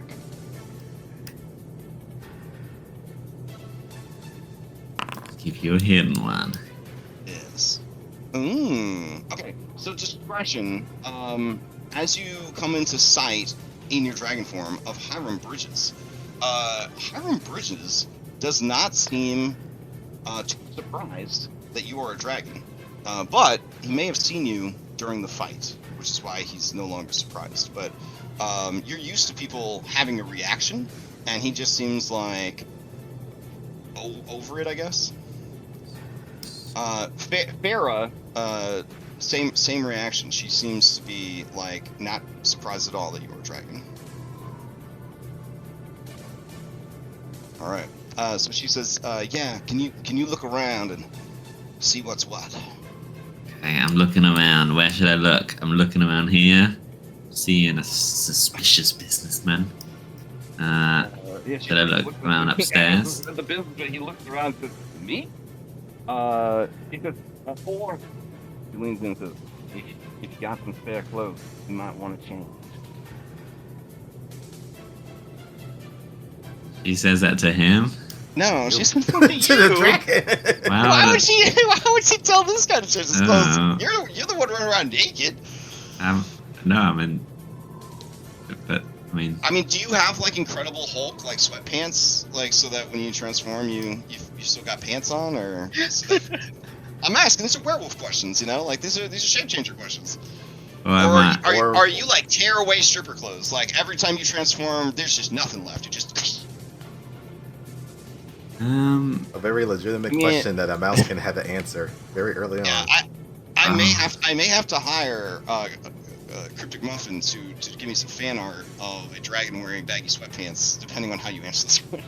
And what that probably has a tail hole. they're gone. Okay, so she says, you know, in a meaningful way, she leans in and whispers to you that if you have a spare change of clothes, you might want to change. Of course, I have several spare changes of clothes, but they fit human people, not dragons. Look, Boy, you're just looking at scales. I mean, All right, we're gonna. it's all inside. Give me one more blind perception, and we'll assume I'm gonna get away from these weirdos. Okay. Okay, so you begin scouting around, looking in, you know, seeing if there's any trouble, anything else that needs to be taken care of. All right, up top, this door opens, and a Gerblin runs out into the hallway, and he says, "That's the engines! Yeah, the engines!" And he sees you, and he says, "What did you do?" Me? Nothing. What? Alright. What's happening? What happened? He knocks on the door here, and he says, "Hey, Stick! We got a problem! Get out of here! Come on!" And then he starts running towards you. He sees you, Vulture, standing, and he says, "You there, saboteur! Not a saboteur. All right, Bella, it's you. I'd like to follow Vulture into the engine room. Oh, sorry. As the round ends, the airship rocks violently Uh-huh. and dips hard to the left. So I need everybody to give me balance checks or athletics checks to see if you could hold on to something or keep your balance as the ship tips dangerously to the left. Oh, very nice. Oh my god, you guys are amazing. Alright, Bella, okay. So, Bella, this is a catwalk. So, you are going to be tossed off the catwalk by this... Hero point. Shift. Oh, okay. Alright, I'm looking for a 20 here. No problem. Alright, so you keep your balance. All of you kept your balance. And, I'll just roll for this goblin just for play plays real quick. Alright, so he goes tumbling down the catwalk towards you, Vulture, at breakneck speed. Bella, start of round 2, what do you do? I'd like to go to the engine room following Vulture. Okay. You want me to just... Okay. Let me do another 20. check. I'm going to do one more check real quick. That's 10. Okay. No, Okay. No, oh, okay. As you did hear a gerblin inside this room cry out and tumble into some furniture and stuff, but you're fine. All right. That's first stride. I'd like to stride past Vulture. Sure. That's 20 feet. Oh, there's sound. There's new sound in this room. Yep. And I'm here on... Oh, does it sound horribly broken? Because like, Yeah. there's... Oh, cool. Like in a good way, in not like a bad way, but in like, well, you know, circumstantially, this is bad. Okay, gotcha. Yeah. So I'm here. I still have one more Pac-Man, and I'd like to do something with it. Do I need to roll like recall knowledge or something to deduce what's wrong with it, or can I, with my, you know, general crafting abilities, do stuff? I am glad you asked because this engine, you can give me a recall knowledge if you want to know about the engine and try to figure out what's going on. Okay. Well, I'm first going to continue with my stride because I still had 10 more feet. I'm gonna get out of the way, make sure there's room for people to get in here. So this would be crafting or engineering lore, or clockwork lore. Your girl has engineering lore. She's Alright. ready for this. Here it comes. Hopefully not a negative one. Yeah, I know. You know Oh. everything about this engine. You know that it is a rather high-end clockwork engine. And let's see, it is pretty tough with a decent HP and hardness. There are gears everywhere that normally work in tandem to essentially create steam and propeller speed and assist with like the momentum and lift of the ship, blah blah blah. You ascertain right away that there is a big ass chain thrown into the works, and it is being gobbled up unsuccessfully by the gears. And if it keeps happening, at the end of round 4, if it has not been removed, if the engine has not been fixed, it will explode. Good to know. Yeah. This is helpful information. All right, and that would be I convey that to Vulture. Pac-Mans. I Yeah. convey that to Vulture, and I shout for Vashon. All right. Katrin, you climb up the ladder. You can hear your allies, and you make it to about here with one action left. You hear them all shouting for Vashon. As you go past this door, Katrin, you would hear Vashon say, "Did they say Vashon? That sounded like they said Vashon. That was probably me." I will open the door and yell, "Get out here!" And I will ask the other goblin if anyone was hurt in the attack. So, Katrin, you put me in a difficult situation. You're going to receive compromising information. Do you want it to be open and the others have to roleplay as if they don't know, or do you want it to be secretly delivered? I mean, it can be open. Okay. So as you open the door, you can see a mostly naked Vashon Ganelby and a mostly naked patient Nolby, Goblin Engineer, hurriedly grabbing for clothes and trying to mobilize for action. And I will yell out, "What are you doing? Get your clothes on!"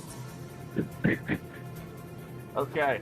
I think even in the engine room with that loud bellow, you may have heard that, Eleanor. Yeah, Vashon says, what? Oh, catch him? Oh, that's a nice disguise. Yeah, I'm working on it. Sounds like the engine's gone bad. Probably something stuck in the gears. And I guess that would be your turn. Vulture, to you. Yes. I'm assuming. Okay, Belnar, do you point out the chain that's in the Yes. gears? Okay. Unless I needed to use my action economy to do so. I think it's fine with me. If you just shout out, he's right there. It's a chain in gears. It's Yeah. you know. Yeah. All right. What things can I do to dislodge this? Okay, I'm glad you asked. Alright, so, let's see. Raw strength could sword and the stone, pull this out. Or you could try, and, disable the engine long enough to remove the chain. Or you could use, engineering lore to try and quickly disable it and turn it back on. So if you thieves skills to disarm it or whatever, like a trap, you would turn it off, 2 Pac-Mans to attempt, then you'd have to remove the chain, and then you'd have to 2 Pac-Mans turn it back on. If you did engineering lore, you could basically like fail safe, like have it go off, grab the chain, and then it'll turn itself back on after a certain amount of time. Or if you sword and the stone it out, it is a 2-action athletics to just try and raw beef, just pull this chain out. You feel that that third option, the athletics, is going to be the highest DC, and that engineering lore is going to be the lowest DC. You also feel that critically failing, or succeeding, will damage you. Will damage me. Yeah, the person attempting it. Yeah, critically failing would actually damage everyone in the room.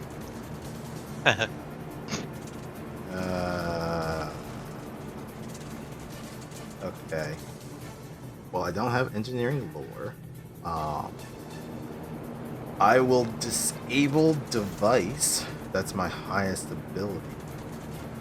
From the options of stuff. So yeah. Yeah, those are the. So anytime I list off stuff for a challenge like this or a trap or whatever, like those are the ones that the game wants. You can try to bullshit and argue for something else, but you're looking at a minimum 5 higher than the highest check that's built into the challenge. So you would have to be so good at the thing that you're trying to bullshit, and even then, if it's not appropriate for resolving it, like you couldn't perceive your way out of this. Do you know what I'm saying? Yeah.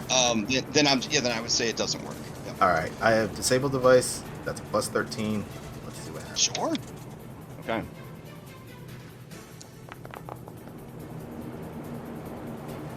That is going to be a regular failure. I will. Which is a lot of damage. It's less damage. I'll hero point this. Okay. Oh no! All right. It's a fortune effect, so it is what it is. Well. You've critically failed. Your hand, your tools, first of all, get sucked up by the whirling gears, and are broken. So your picks are broken. You, a piece of your cool costume, maybe your ascot, gets caught, and you start to get grinded up. Oh god. Or ground up by the, by what's happening here. And then there is an explosion from the engine as all of these new changes really start messing with everything. And I just got kicked out of Foundry. Yay, just give me a sec. You will discover what happened after this short break, where everyone could go refresh their drink and use the bathroom. Give me a second to get back in. Because apparently, breaks are great in the middle of a stressful combat. I'm trying something new, I guess. Alright. Let's get you guys. Henry, why would you kick me out?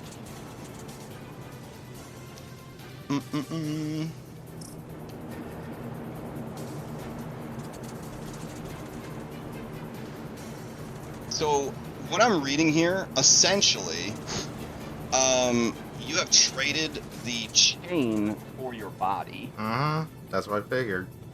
Yeah, it's real bad. So, here we go. You take... Oh, my computer's like having a bit right now. I don't know what to do. Maybe it's the flying effect of the ship. I don't know. It's my Edge browser. It's like really struggling. Let's see. Okay, there we go. Better. I just had one too many tabs open, I guess. So the damage from this effect is 4d8 plus 18. Then you're at full health. This is bludgeoning damage, and you are restrained now by it. Alright. Let's see. Restrained. Oh shit, you're not going to survive another round of that. And there is a... so the escape DC is 24, and you will take an additional 2d8 plus 9 bludgeoning damage each round as you are pulled into the spinning rotors and ground up. Okay. It says... yeah. Alright, and then in the room, there is a blast of steam. So everyone in the room, you get cooked for 7 fire damage. But I reduce that by 2 with my fire resistance. Nice, well done. Alright, I also take Vulture, that 7? yes, yeah. Cool. So Vulture, you are at, you've moved up to it, right? And then you use 2 actions, so that would be your turn. Because there's 2 actions to try to disable. It might have been even more than that, because you had to get your tools out, but, you know, it's Well, I'm wearing my thieves' tools. Oh, you're wearing your thieves' tools, right, and you had a handful. Well, that was. Alright, Stack is not here. Alright, Vashon has his boxers on and his boots. That seems good enough. He says, don't you worry, Ketron. Yeah, he comes. And as he heads to the door, he looks over at the goblin, and he gives her a wink as he shifts his toothpick from one side of his mouth to the other. Never puts the toothpick down. He shouts, "Hey, what's going on in that engine?" And he's gonna head in. As he does, he has to use his third Pac-Man to stride. He stands next to Vulture, and he says, "Oh, buddy, you got yourself in a jam here." Oh, hey, fella. Very observant. Where are your clothes? Hey, we're in an emergency situation right now. And he passes to Nolby. Alright. Nolby pulls up some trousers, and grabs her tools, and heads out into the hallway. Alright, discretion. You are, feeling that, you know, as a former flying creature, and a flying creature again someday, you know that the ship is leaning dangerously to the left. If this keeps going, it might tip, and then people will be spilled out everywhere. If there are people, like, up on the observation deck, or near open windows, or whatever, they could be in a lot of danger. So do you kind of head up to the second floor and check on everybody? What do you want to do? Bam, you're a shit person. Do you have like ballast or something? You know, that you can like, I don't know how ships work. He says, that's a good idea. If somebody can go up to the engines. And if we turn off the right engine, then we could stabilize and just slowly drift to a safe landing. Ah, okay. I'll head that direction while looking around, see if anything suspicious. Alright, so you head up, and I'll say that you you're pretty quick, right? So we'll say that you make it to like here. As you do, you pass the kitchen, and everything's been tossed everywhere in the kitchen. It's just a mess in there. And that would be turn. Armed is now has to stabilize the flight of the ship. Alright.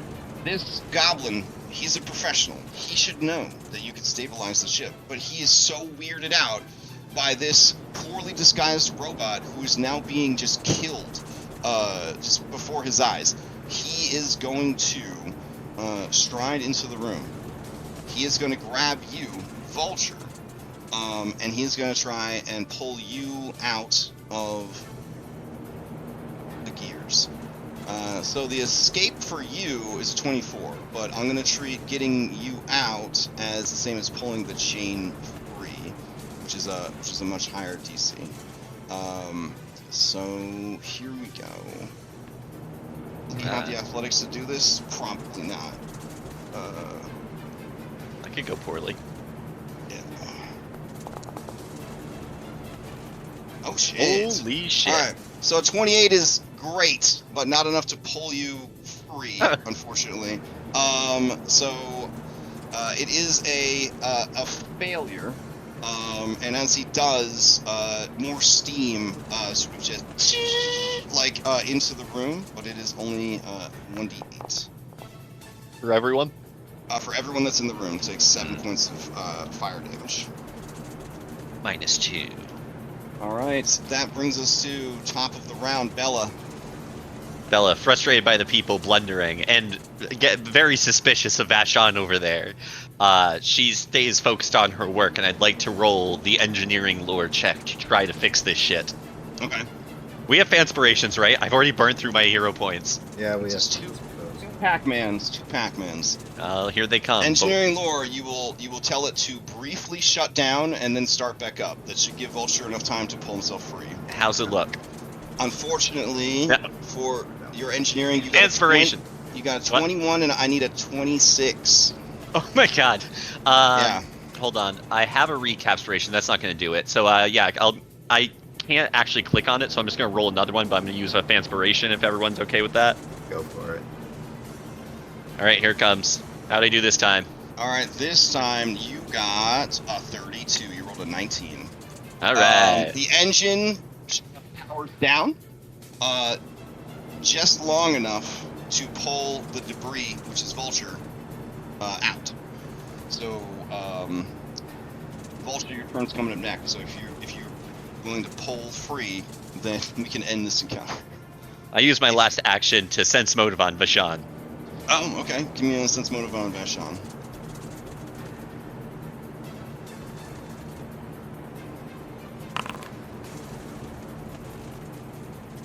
Wow. Okay. Yeah, he is glowing with post-coital, like vibes. Like, man, that was a good afternoon, or good morning, I should say. What a great way to start the day. Gonna need a cigarette after this. Her hair is more on fire than usual. All right. He looks over at you, wearing only boxers, rubber ducky boxers, and his boots, and he gives you a thumbs up, and he says, "You still got it, firecracker." And that is where we'll end the encounter.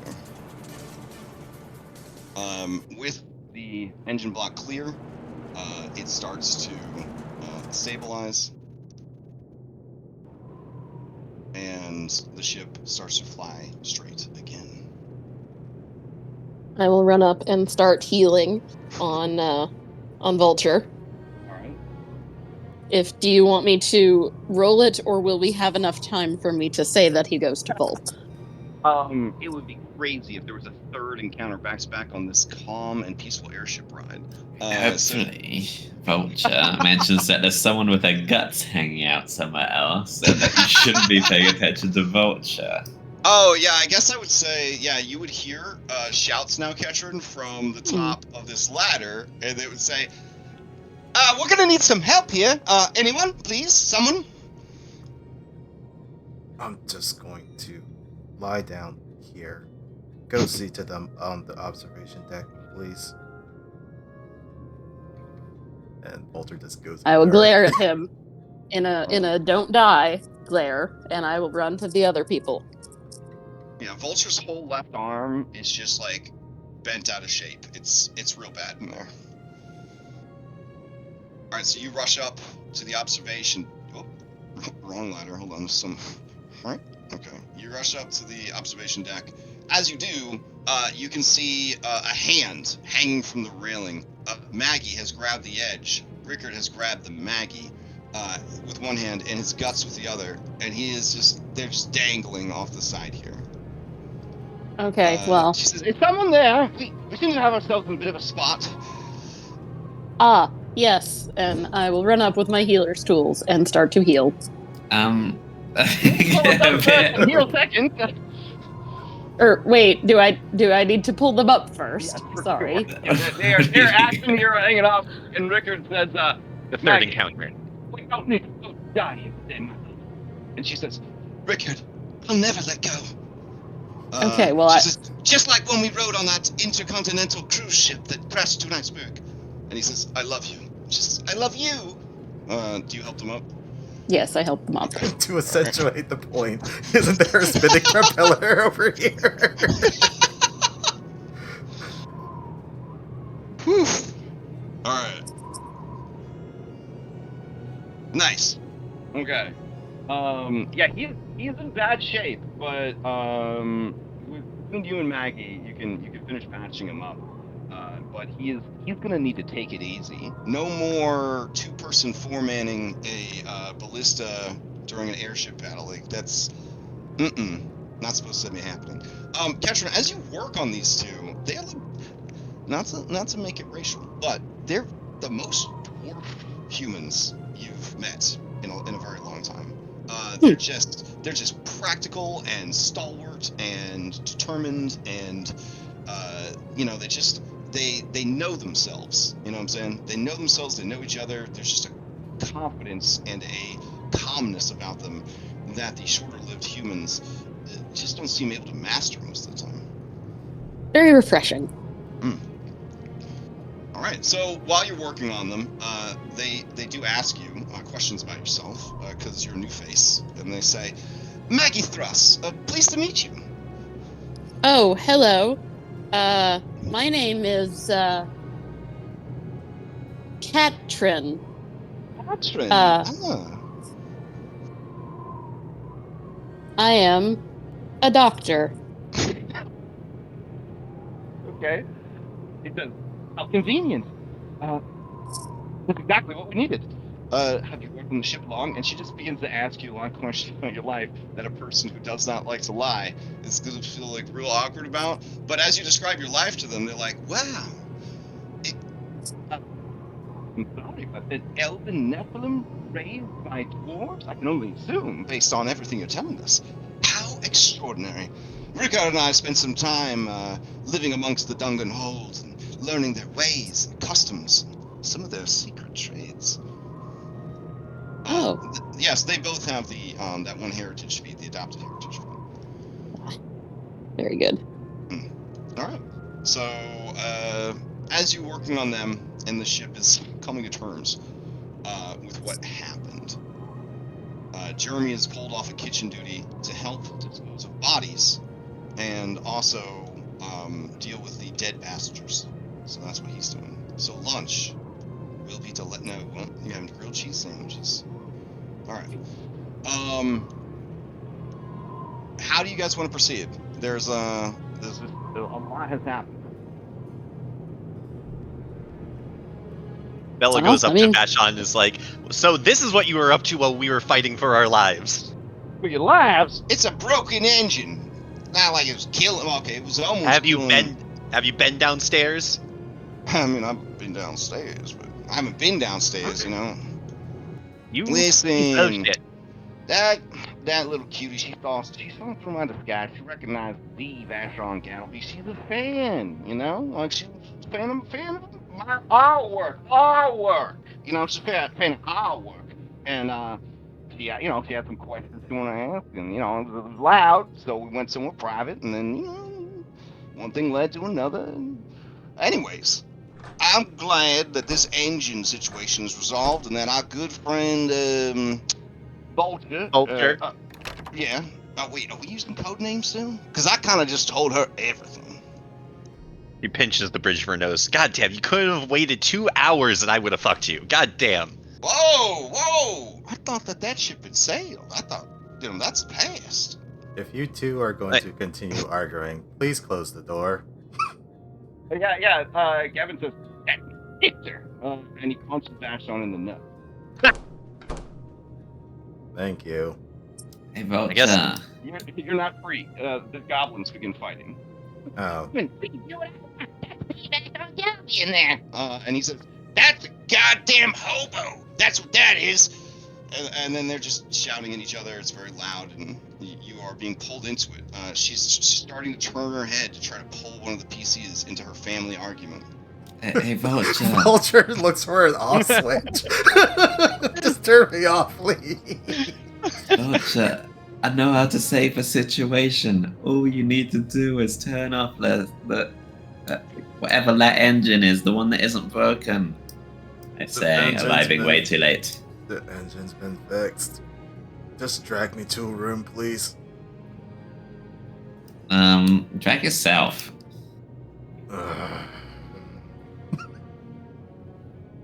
Right. Wonderful. All right. So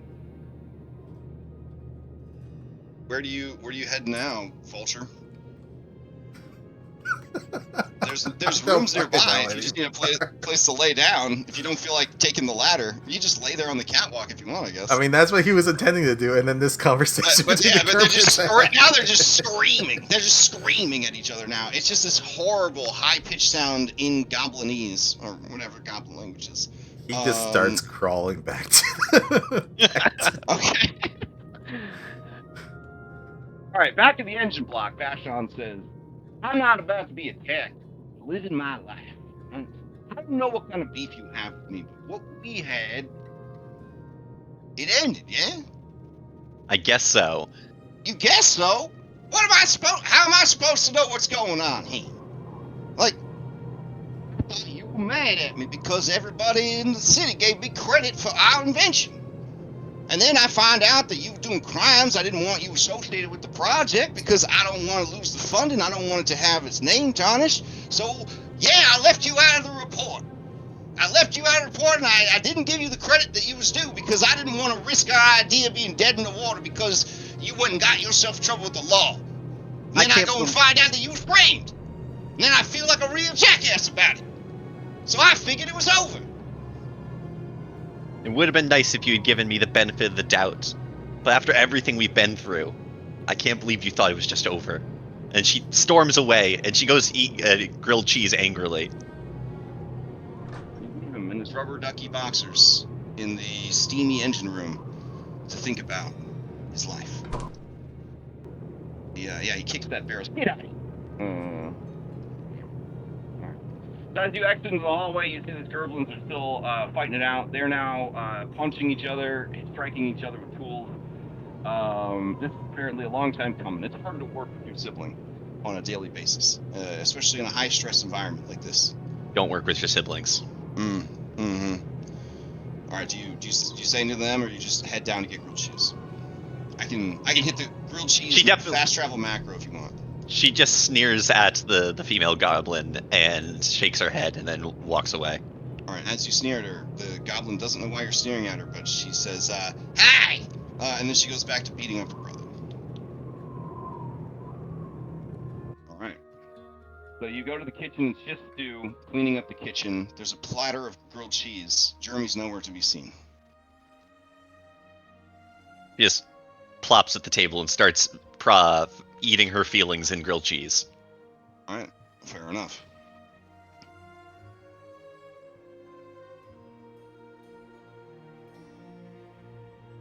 Okay. So What's now? I guess discretion. Well, What are you getting up to? she's still just looking around the ship looking for a saboteur or something. Okay. You see the door at the end of the hallway open, and you see Lucky Lanks peek out from the staff, the crew barracks. I don't know what they call it on a ship, but a hammock room. He peeks out and he looks down the hallway and he sees you. And he just kind of like his jaw drops open and he says, Hi. Hello? You seen any saboteurs? But what now? Are you The ship's in danger. it's in danger? Oh, we gotta go tell the captain. The captain knows. He sent Oh. me to find what's going on. You think he's gonna be mad at me? I was hiding.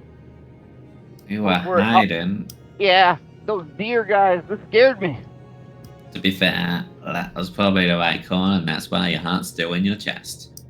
It may be the heart of a coward, but at least it's still a beating one. Oh man.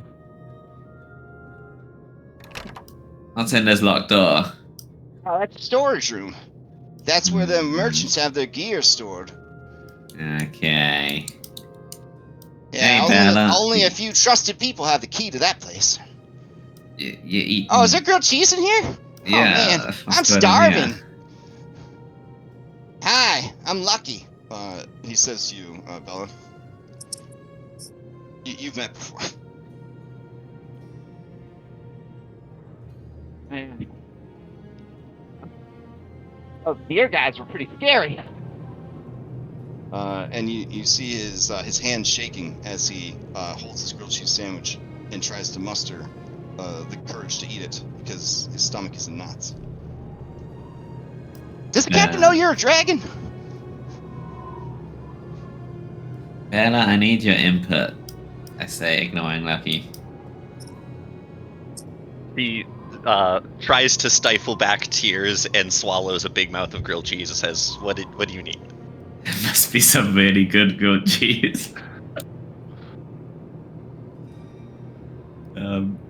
Are dragons supposed to wear clothes like in their dragon form? Because I never seen a dragon in.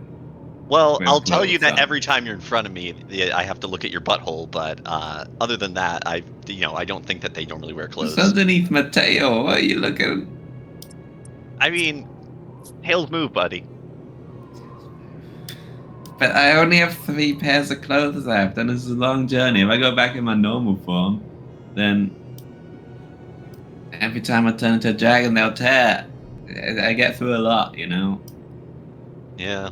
Well, maybe we can make you some clothes that kind of cover you in both forms. Mm. You're gonna need like a zipper on the back so that your tail can go through. Or Velcro. Lucky offers. Or Velcro. And yes, the captain does apparently. She didn't seem surprised that I'm a dragon. I think she's done her homework on us. Oh, see, if you think a city like Alkenstar hasn't invented Velcro, I don't know what Yeah. yeah. Bella, are you upset? Or is that really good grilled cheese? He says, I'm glad you asked. It is very good grilled cheese. I just don't know what I'm ever gonna have to do to actually earn that man's affection. Stu quietly watches you and judges you as he cleans up the kitchen. And he just says under his breath, "The affections of a man are a distraction, my lady. You have no need of such things. You need to focus on your studies, on your craft, And on your future. I'm allowed to want things, Stu. Yes, but it would be much more efficient and much more respectful if you wanted the right things, like fame, success, power. The things that you want are the musings of a teenage girl who doesn't understand how the world works. Your father would be very disappointed." And he goes, Yeah, well- goes back to cleaning. That wouldn't be unusual. Anyway, it's all really complicated, Bella, because if I turn into that human form after wearing clothes, those clothes are gone anyway. So, it makes it all very difficult, you see? I do see. You'd see too much is what you'd see. I have seen too much already. as aforementioned butthole. But maybe we can just make sure we carry around some extra clothes for you to cover you up in a. It's not like dragons hold their tails up like cats. Anyway. I mean, you do whip it around as a literal weapon. I mean, You're so, not. Yeah. Just be glad I don't use it to grapple. I think it was something about Bella was doing a climb right behind you or something. There was a ladder involved, I think. Was part of That the must have problem. been entertaining. Yeah. Right, okay, I'll keep it in mind. I say, not intending to keep it in mind at all. On the bright side, Bella, you've helped me achieve event number 4, passenger trauma. Nice. Well, where's that grilled cheese, Stu? All right, so you dig into the grilled cheese. All right. After some time, the body of tenacious germ. No, the body of Patience is brought up, and along with Wit, and they are placed, cleaned and wrapped in sheets. They are placed in the hold.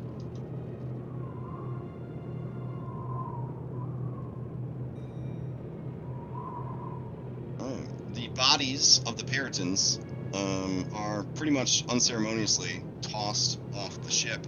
There is some questions about whether or not they're edible, but everyone is warned off from eating any meat from creatures from the mana wastes.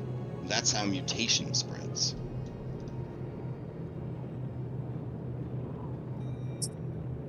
Alright.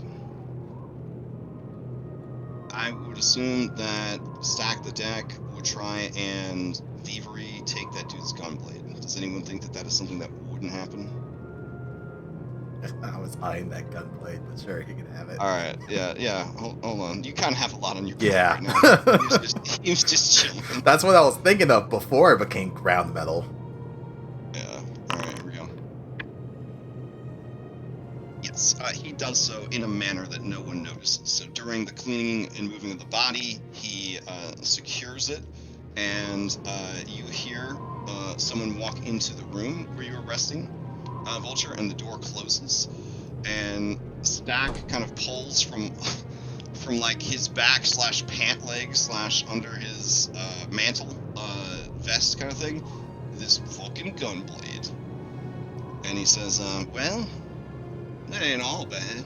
And he clunks it down on the table. He says, what happened to you? Engine malfunction. Attempted to Engine help. malfunction. Did not succeed. Throws himself on the bed and says, I'm starting to think this airship really is cursed. And he instantly falls asleep because Captain. Vulture just sits on the floor and goes in there.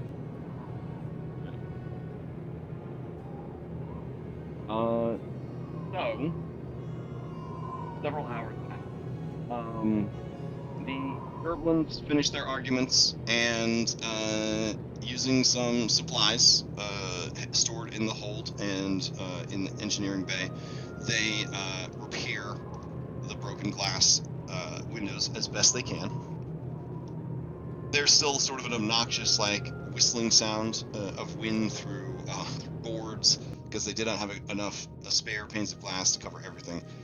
They intend to fix things when they reach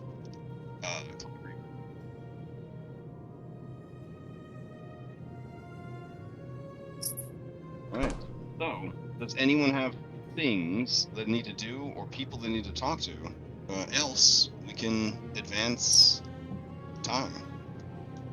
I mean, Ketrin will just make sure that everybody is healed, Right, fair Vulture enough. included. In the next several hours, everyone, you would heal up to full and remove any wounds. Thank you, Mother Ketrin.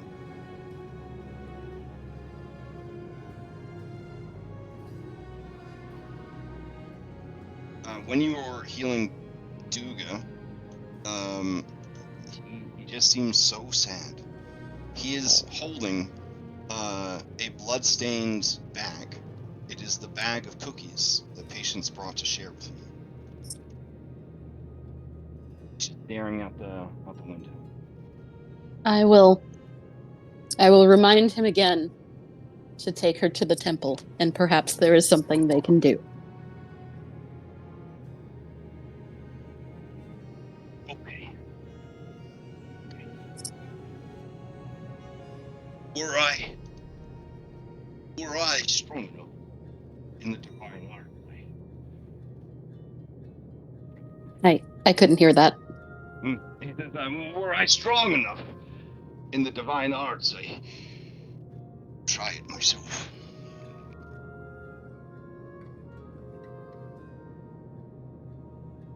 You'll get there. I'll give him a little scritch behind his ear.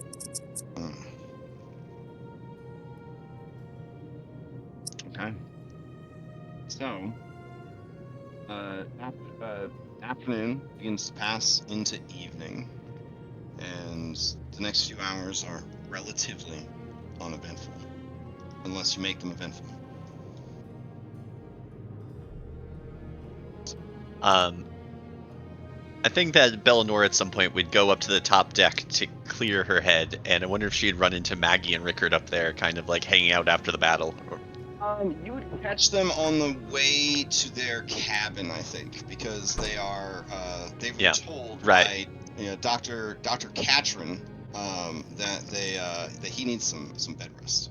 So, like, as she's coming down the hallway, she sees them and sees, like, Maggie, like, helping Rickard move down the hallway, sees their, like, unbreakable bond, the sort of thing that they have, and, like, there's this moment where she kind of gets lost, fixated, looking at them, and as they, like, go to pass her, and, like, she's like, hey, I have a question. No, and, sure like, thing. how did you know when you met each other that you guys were right for each other? Rickard, through clenched teeth, because he's in a lot of pain, he says, I don't think it's really something that I think about. And he smiles. He says, when I saw her smile for the first time, I knew. And then Maggie kind of blushes and says, well, for me, it was a little bit different. No offense. When I saw how he handled himself, how he treated others, that's when I knew. That was my man. But he does have a good smile when he's not post-surgery. He Listen, thanks them. I don't know what this is about, honey, but life is long and the world is big. You'll find your way. She thanks them cordially and then goes and reflects upon these words on the top deck. Right.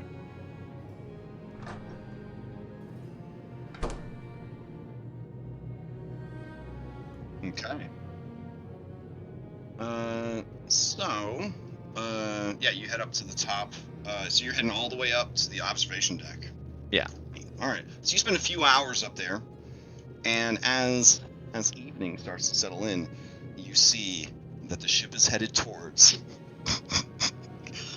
a huge thunderhead. All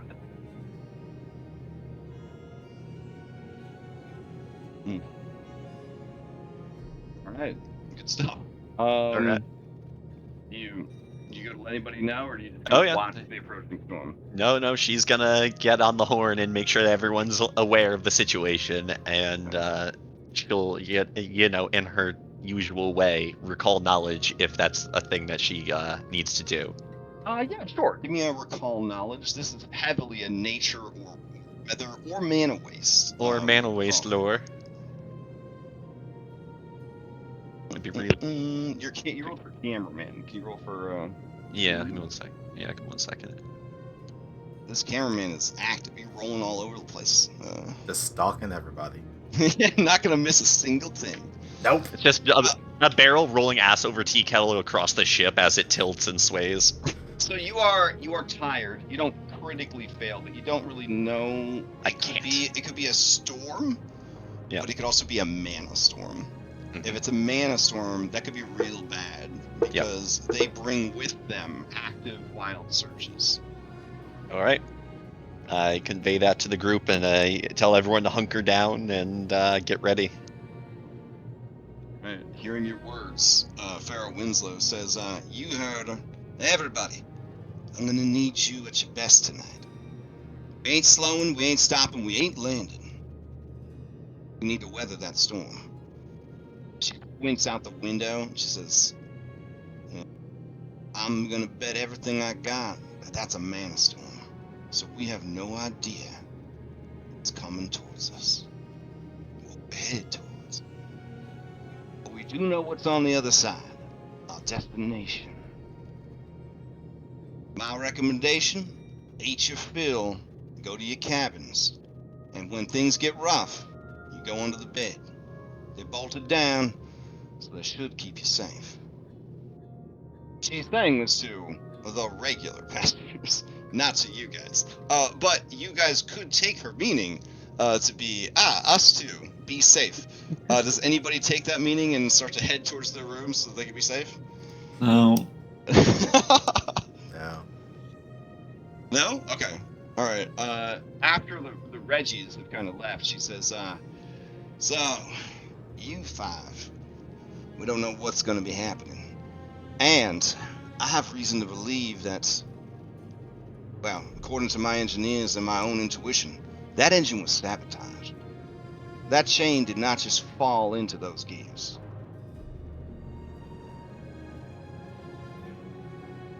We got about an hour before the storm hits. Is there any way you could ask around as people are having dinner and getting settled, trying to figure out what happened?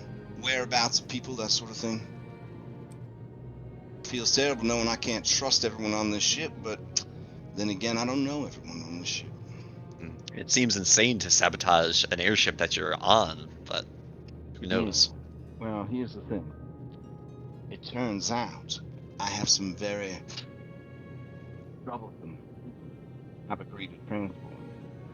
And they have quite a large bounty on their head. So you could sort of see the situation might be complicated because people wanting to claim that bounty or keep tabs on said bounty may have joined up on this here expedition as patrons. I'll be in human form or elf form, whatever, at this point, by the way. Okay. As time has passed. So she kind of looks meaningfully at all of you and says, well, I think honestly, the cat is out of the bag. One witness, two witness. It's a small boat. People are scared and they're bored. You could try your best to keep a low profile, but she just kind of makes a face like, "What are you gonna do?" She says, It is important that you do not get apprehended by authorities in Cloud River Keep because I am going to be brought down with you. Do you understand? Would news Costs. of our bounties have traveled there? You have a pretty substantial bounty. Hmm. Especially Some of me us and more than Stack. others. I said especially me and Stack. Yeah, it's like 350 on some of you. Like it's it's a significant amount of money. That's like IRL. That's several like thousands of dollars. Right? So, and she says, I'm gonna ask Cloud River Keep that you stay aboard. Can't risk you going out there and getting caught. Costs. So Hiram did not seem surprised about a dragon being next door. You think he saw you during the fight? He was nowhere near the fight. Stop there with your investigation. But if you get a chance, just hit up everybody. Find out what they were doing. I'll talk to the crew.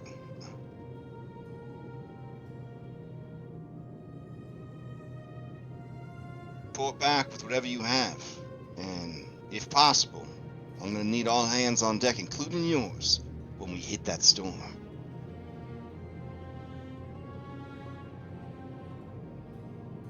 All right, so Scratch, you want to lead up this investigation? Yeah, I don't know if I should go straight to Hiram though, because I feel like the Batman thing to do would be to like Just shout in their hold face. them out of a window while you shout "Speak." Yeah, But yeah. I feel like that would be a bad idea to start with that. Mhm. Be quite funny though. Maybe gain some actionable evidence before we leap to the extreme option. Did Uh, Batman ever wait for that? Yeah, but Yeah. Who the fuck is Batman? Sometimes Christopher Nolan's maybe not, but many of the Batmans, like they do a lot of actual detective work and stuff. I mean, World's greatest detective. I I don't don't have know. time This seems to like a moniker you detect. may have picked up at some point. definitely not Nolan's Batman. I would don't have not time say for that, detective. Nolan's Batman is vigilante 90%. Or Like, Snyder's. Yeah. I've got yeah. 2 skeptics elixirs. Whoever's going to do the line of questioning should take them. Ooh, okay. So you guys kind of reconnoiter, maybe in the bar or near the dining car. Stu and Jeremy are feeding everyone just grilled cheese sandwiches and tomato soup, and lots of sody pop to calm those nerves. Because when you're an Alkenstar and you're a caffeine addict, it works different. It works different. Or I'll cocaine drink or whatever that. it is. Do those elixirs help with sense motive? Yes. It gives you a +1 to your sense motive.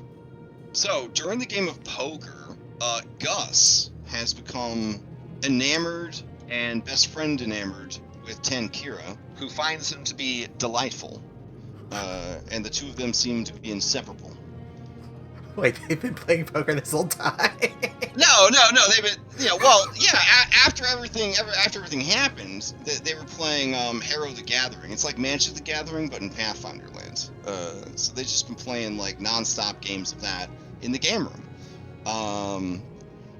Tankira was comforting Gus about, like how traumatic and scary everything was, but explains that life is the experiences that you have, and gives him like the I'm an immortal being who keeps being reborn, and I've seen the worst but also the best of humanity, and I'm gonna offer this solace to you in your confusing time of need. And Gus is like, I tap 2 and play this, and then that's kind of what they're up to.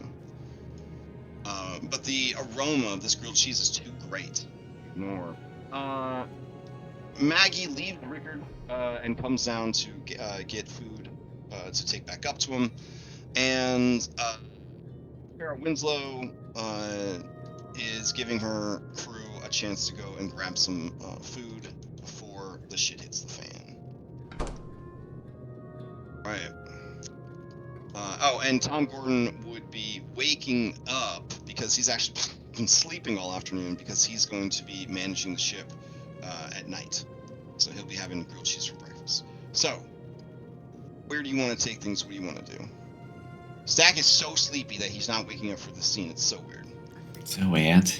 Yeah. My line of questioning for everyone would basically be where, like, did you find a safe place to hide or whatever? And then, oh, who did you hide with? And then I can compare that to other people.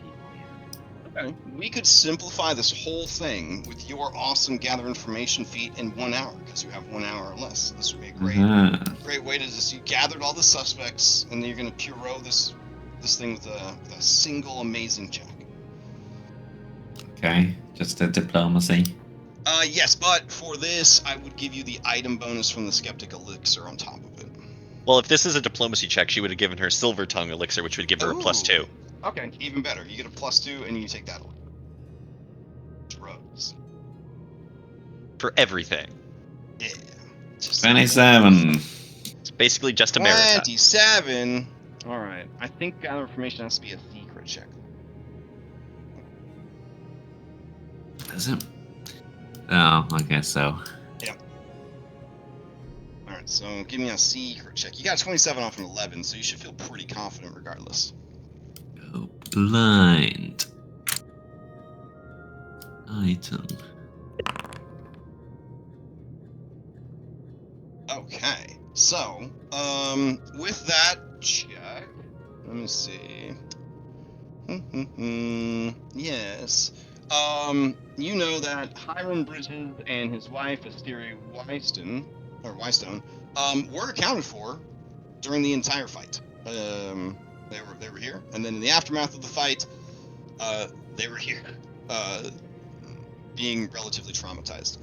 However, as you are interviewing them, you get the sense that for merchants, these two have some grit. They got some grit. Like, these people are tough as nails, and they've seen some shit. Also, they confess to recognizing the dragon from the wanted posters back in Alkenstar. It didn't startle them to see a wanted dragon in front of them. Well, I mean, you ask him that, and then Hiram says, well, I've seen a lot in my day, and a dragon, while unusual, is not the strangest thing I've seen. It makes sense, then, that you would be skipping town. Did And it he concern gives them? you a meaningful look, like, skipping town. I mean, it's clearly obvious. I mean, I literally got the same color scales. Did it confuse them, or confuse you, I guess, then, if they're saying that, doing it, and that this dragon was keeping people safe instead of doing bad things? Theory would say, no, we know the legend. Vigilantes. It's in your blood to help people. But a vigilante's still a lawbreaker, so it's only a matter of time before any vigilante loses themselves to the chaos of the underworld.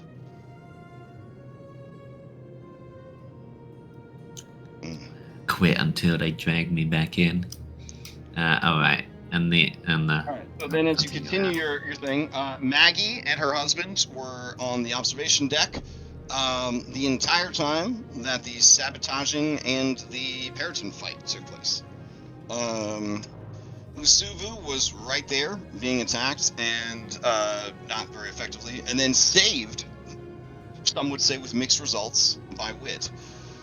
Tankira and Gus were spotted at the beginning of the fight, but they are providing alibis for each other, saying that they hid under the large game table that was bolted to the floor, and waited for all the screaming to stop.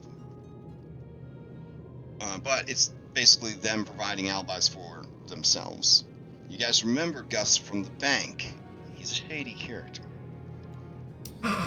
Jeremy allegedly was in the kitchen the whole time. Stu will say that yes, that is the case. Jeremy was in the kitchen being frightened / tossed around by the turbulence. And I feel like that's everybody that is passenger. So before we move on to the crew, would it be possible to maybe get one of my other friends in and say, hey, look at this, at the game table, see if they can see any signs of people hiding underneath it? Like right now, go see if anyone's hiding under the game table? No, like signs that someone had been hiding, you know? Oh, to check their story. Yeah. Yeah, sure. You people are pretty, like... Somebody gonna give me a secret investigation. That's a skill, right, in this system? Is that recall knowledge? Or Perception? Is it just perception? Yeah, it's just perception. Yeah, give me a secret perception. I would participate to make it the scope of my investigation and give the bonus to whoever does the roll. Okay. What's the All right. bonus? So hearing this news, Vulture, you and Bellinora head up to the game room to try to confirm if that would have been the case.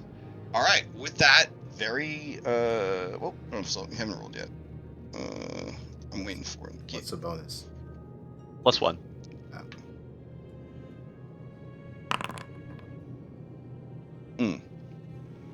Okay. looking around, you do see like eventually as you're kind of like really kind of scrutinizing and giving it a once over, you do see that there is a long sort of bluish black hair, like a very long hair, kind of tangled in the legs of one of the chairs. So I mean, that does kind of seem like evidence that yeah, they were under the table. Let's ask the crew. I didn't see Zara at all during that battle. Okay, so you guys spent the hour like kind of eating dinner and talking to the crew. Now there was crew with you, right? So Zara was in the cockpit the whole time. Tom Gordon is unaccounted for because he was sleeping in the crew quarters.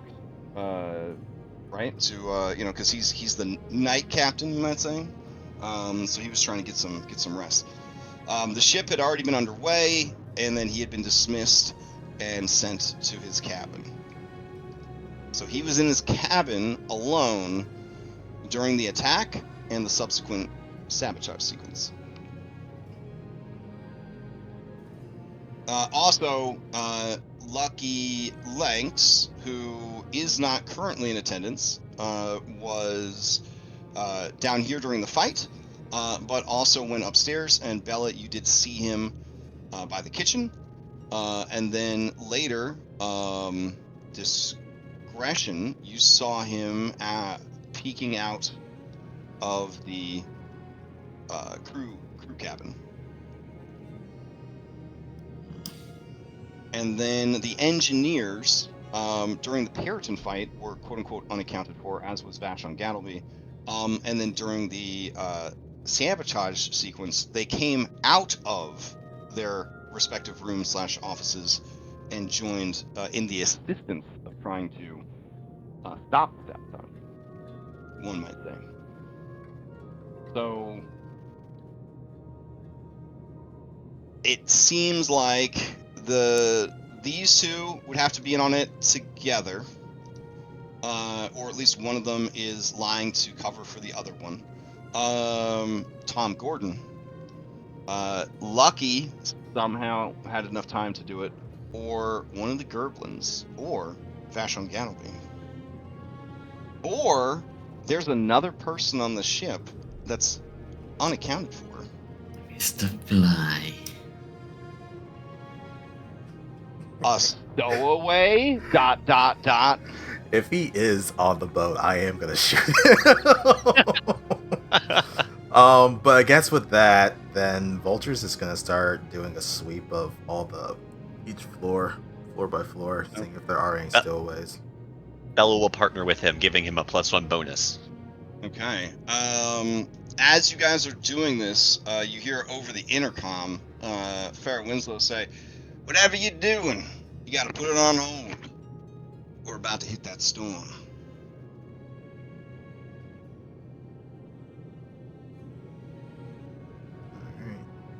Alright, so let's get some heavy storm sounds. They say heavy storm sounds for sleeping. So if any of you fall asleep, I am sorry. That's me I'm talking to mostly. That's what I use to go to sleep at night. Okay. Ooh, that is soothing. Right? Years of conditioning made me fall asleep at the dinosaur exhibit at the Chicago Museum because they were playing Rain in the Rainforest sounds, and I had been up very late with an old friend, and I just fell asleep on my feet in the middle of the museum. Yeah, the brain is an amazing thing. Amazing thing. All right, so with the storm approaching, all of the crew, they get serious game faces on, and all of the passengers, they go to their rooms to follow the advice of the captain and try to weather the storm. Alright. Do you guys seek aid from any of the NPCs during the sequence, or... Nah? I'm sorry, repeat that again? Do you guys seek aid from any of the NPC passengers, or do you let them go to safety? I say they can go to safety. I don't Yeah. mind. Alrighty. Yeah. Then I will go ahead and get them out of here. Alright. Alright, all 3 of the potential captains go to the cockpit. They're going to be doing some wild-ass maneuvers. These 2 head upstairs. Definitely not to cause trouble. Alright, and then Lucky is the gopher, so he is right now doing some stretches, some calisthenics, getting himself warmed up, a couple slaps to the face. Vulture, can you give me a secret perception check?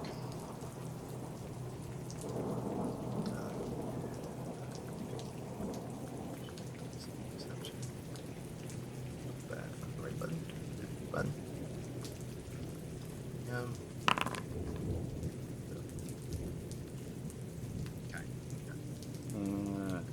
Yeah, everything seems fine. Everything's good. Okay.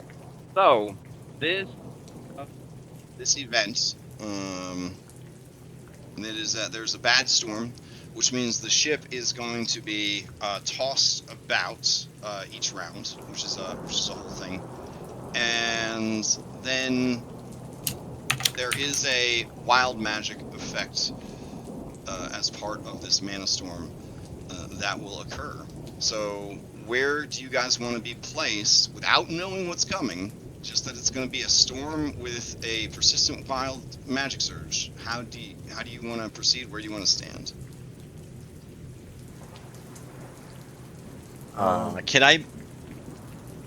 Can I make an engineering lore roll to deduce what would be the most likely thing to be damaged in a storm, just from like the storm element, not the wild magic? The exterior engines. Yeah, for sure. Yeah. So I'd like to position myself near them. Okay. All right, I can teleport you to the keel walk, and forget to hold down Alt again. Man, I'm not sure if I want to stand on this keel walk. Maybe I'm gonna console the brother of this female goblin and I hang put out in that room. you on the roof. My bad. Hold on. All right. Well, these guys are going to be in the respective engines. All right, then I'll go into one of the engine rooms with the brother goblin. Okay. That would be the left-hand one. Okay. All right. She's not making eye contact with his sister. okay, fair. All right. Let's see. Vashon. He does his own thing his own way. Yeah. Vashon's gonna hang out in the keel walk, and he's gonna be on the ladder, so he can peek out at the observation, but he doesn't want to be on the observation deck. So he's gonna keep opening the hatch with one Pac-Man, looking around with a second Pac-Man, and then closing the hatch again as he hangs on the ladder. So that's what he'll be getting up to. All right. Ketrin, where are you gonna be? I guess I want to be as close to as many people as possible. Sort of in a, I need to run to help people kind of way. Okay, so it might seem selfish, but the captain and her cabin crew, right? If anything happens to them, there will be no one to fly the plane. So if you wanted the most important NPCs to keep track of, you could position yourself in the cabin, the captain's. Okay. Yeah. That sounds good. Yeah. Flight deck. Sure, we'll call it that. All right, so you're in there. All right, Vulture. Do we have I assume we do, but a navigator or someone? Essentially, Vulture would like to be able to, like, if he's able to spot something in the storm, to be able to provide a warning to avoid it. So, essentially, if this is a skill check, that's using perception to try and see dangers as they're coming. Okay. Do you want to go like balls out and stand in the observation deck and do it and have the best possible chance, or do you want to like be in the safety of the flight deck and kind of just look out and see what's coming?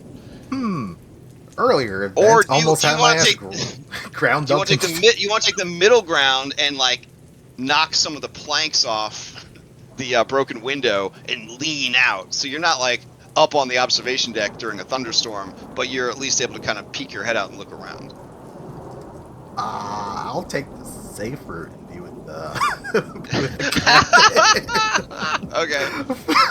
Always been enough today. I'm not All trying right. to actually die. Fair. Okay. Discretion. What were you gonna get up to during the?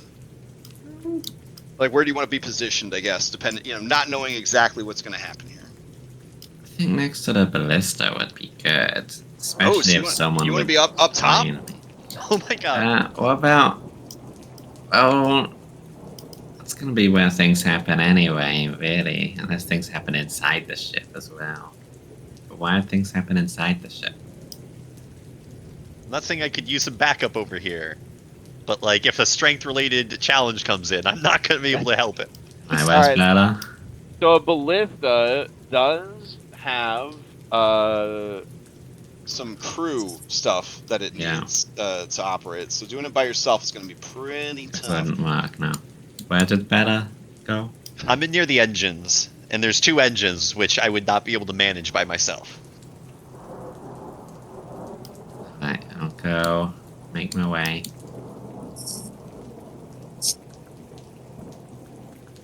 So I could teleport you up there if you want. Sure. Okay. I mean, it's fun to move around the map if you want to do that too. Let's see. There you go. Oh, you Okay. gotta move me onto the walkways. I can't do it myself. Nope. There you go. Alrighty. And I think that's everyone positioned. Yeah. Everybody good? Yeah. Okay. No. What do you mean no? It's a mana star. But we'll see what happens. Look, we travel with a walking mana storm. I know. So we've seen what can happen. That's my problem. We've survived worse. Okay. So. Like what? 95 other results we haven't gotten to yet. No, But- like 92. so it picks up. It picks up. Lightning starts flashing. Thunder starts going. I would turn on rain, but we already have a lot going on this very big teleporting map, so we're gonna just imagine that there's rain. As you guys are in your various spots, those of you up on the keel walk, you guys hear loud thumps against the Zeppelin balloon, and you hear hissing.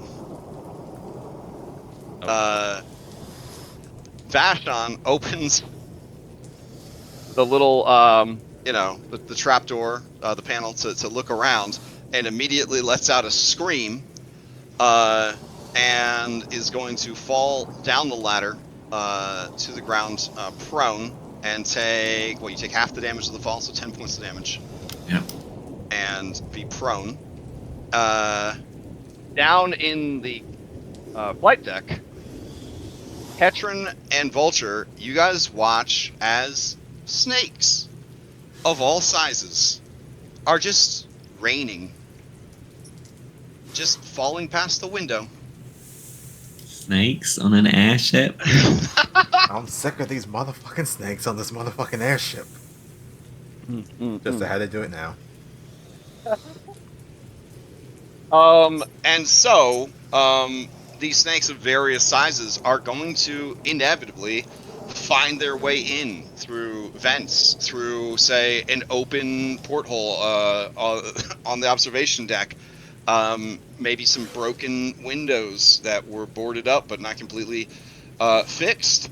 And yeah, we're off to the races here as they get everybody ready to roll into combat. Aren't you excited, Discretion? Snake swarms. Yeah. different kind of swarm. You can check it off your swarm Swarm bingo swarm card. bucket list. Yeah. Already All jumped right. the shark in terms of having swarm ghosts, so All right, so I will roll just the captain in to represent her crew up here. And then let's see, we'll roll Lucky, Jeremy, this Vashon fella, Discretion, Bella. Where are the Gerbs at? Oh yeah, they're in the engine rooms, so they should be fine for now. Hell yeah. Oh, I told you the Rushing wrong initiative today. one. You want to be in the dude's engine, so you're off on that Yep. side. All right, and then I got to get you guys a couple of snakes. All right. So, let's see.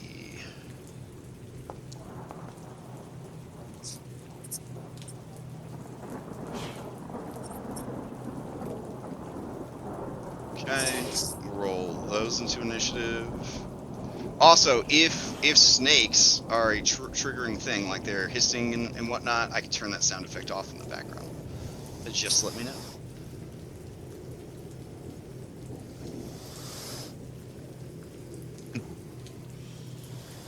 Right. It just makes me think of Sea of Thieves. Yes, definitely.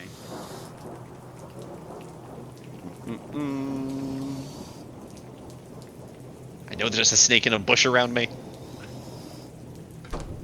Oh, that door would be. Oh, I don't know if that door would be open or not, honestly, because it's raining and storming, and that leads to the outside. So, we will see.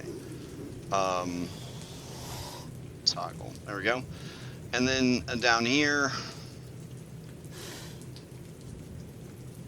on this floor, we'll have that going on. And I think that is enough snakes to get us started. More each round. Alright. Let me roll everybody in. see, Bella, I'm about to ruin my second set of clothes in a day. That's why you need the This is why I sweatband. don't bother. This is why you need elastic. Alright. Oh yeah. Now that I'm thinking about though, encounter. like a Velcro tearaway thing would be perfect. So like an expanding Velcro. Alright, I'm gonna say that these guys have sort of wormed their way in, but it's gonna take them one Pac-Man to orient themselves. This insistent swarm right here. But then, once they're ready to get going, they are gonna slither around. They're gonna see you, Discretion. They're gonna move into your space, and then they are going to, with their third Pac-Man, let's see, Viper Venom Swarm, or Venom Viper Swarm, Swarm Minds, Senses. Oh, that's fun. Okay. Good point. What's up? What's the No, plan? just Venomous Discretion. swarms, our favorite. Oh, yes. They're gonna use Venom Fangs on you, Venomous Fangs. So go ahead and give me a reflex save against some persistent poison and piercing. Well, not persistent poison, but a poison effect. You make the save, so you will only take half of the damage. So you just take half of that, so just 2, right? Or no, you take half of that, so 4. So 4. Yeah. And that is their turn. Bella, to you. Okay. I shout to Discretion, look out! And then as I'm going to throw an alchemist fire at the snakes. Although there's no mechanic for if they're on fire and they're strangling Discretion. That. Never mind. I guess I wouldn't know. Sorry, I'm doing the thing, the mini game for every turn where I put stuff in my hands. The weird thing is it makes a new item when you put something in your hands. All right, here it comes. Oh wait, so I haven't moved. I'm gonna target the snakes. What happened to my map? It just brought me all the way to the other side. Coming back. Oh, I remember. I moved you to that side of the map Yep. because you wanted to be near. Oh no, it brought me to like a whole other floor. I was like on the far left okay. corner. But anyway, so target, and then I'm going to devise stratagem. Fly. All right, 12. you have a. That's you have pretty good. A steady 12. I think I can make that work. So then, with a plus 12, that would be a 24, which I feel pretty good about. So here comes the alchemist fire. Damn. Well, if only. Wait.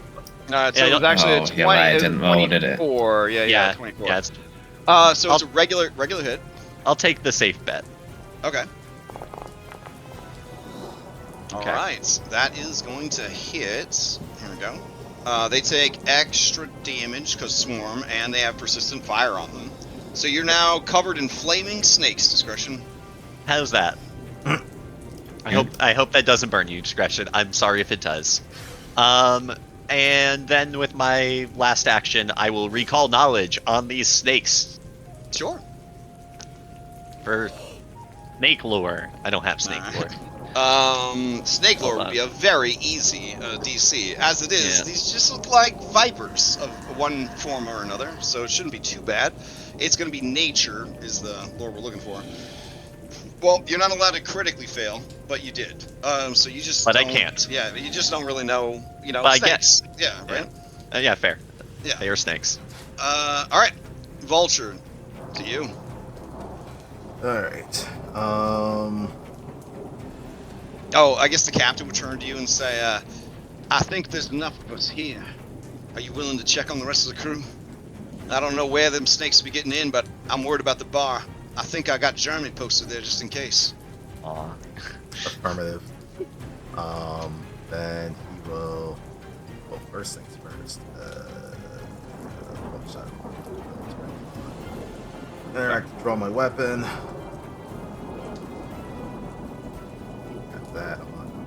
He always remember that. He also draws my weapon. Then one action to stride over to the door. One action to open said door. Okay. I see something very far down the hallway. Yeah, all the way down the hallway, you can see that there are some snakes, and you hear somebody saying, hey, I'm gonna need some help. I don't know why there's snakes coming in the window. Jeremy, get here now. And I level my rifle, and swarms suck. I'm gonna go after the large viper I can see down the hallway. Okay, the large viper is gonna have some greater cover because you're only seeing a sliver there of his many. I figured. All right, but I All right. mean, last time you got a nat 20, so I mean, go for it. Blast! Yeah, There you go. That's a critical hit, even with the greater cover. Give me that damage. that's still gone. It's all the dice. Oh my god. Alright, like one shot, one kill. It is just completely obliterated. Its body kind of like, rolls around on the floor a little bit, and then its headless corpse just stops.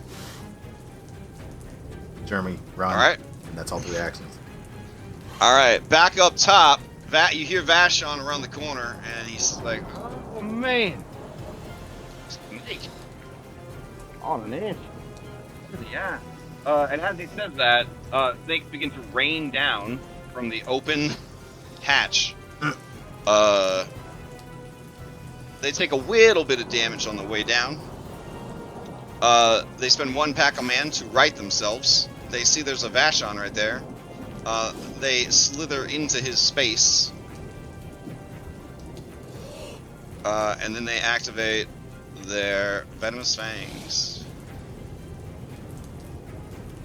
Right. And he will attempt a reflex save.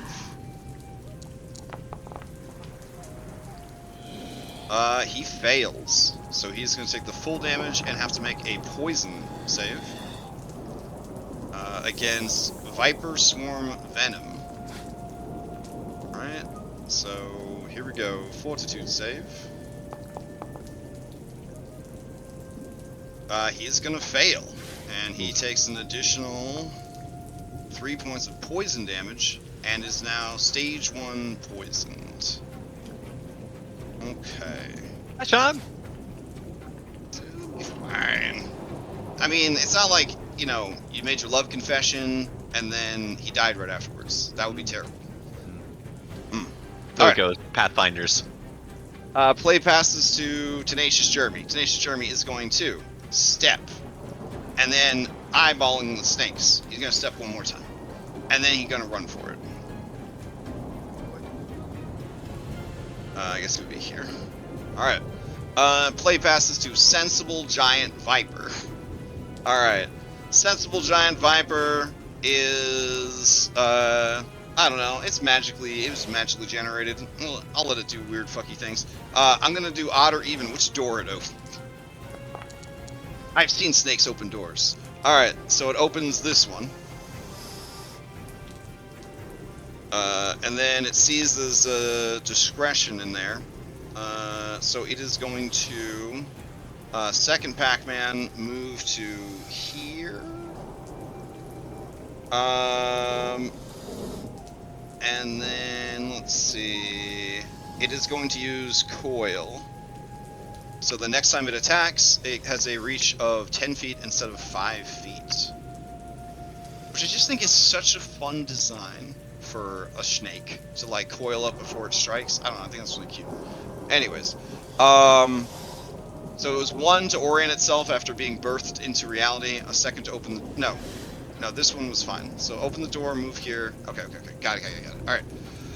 Farah, and her crew. They're just gonna keep steering the ship. Alright, over here, Vashon shouts down to you guys, anyone who's willing to listen.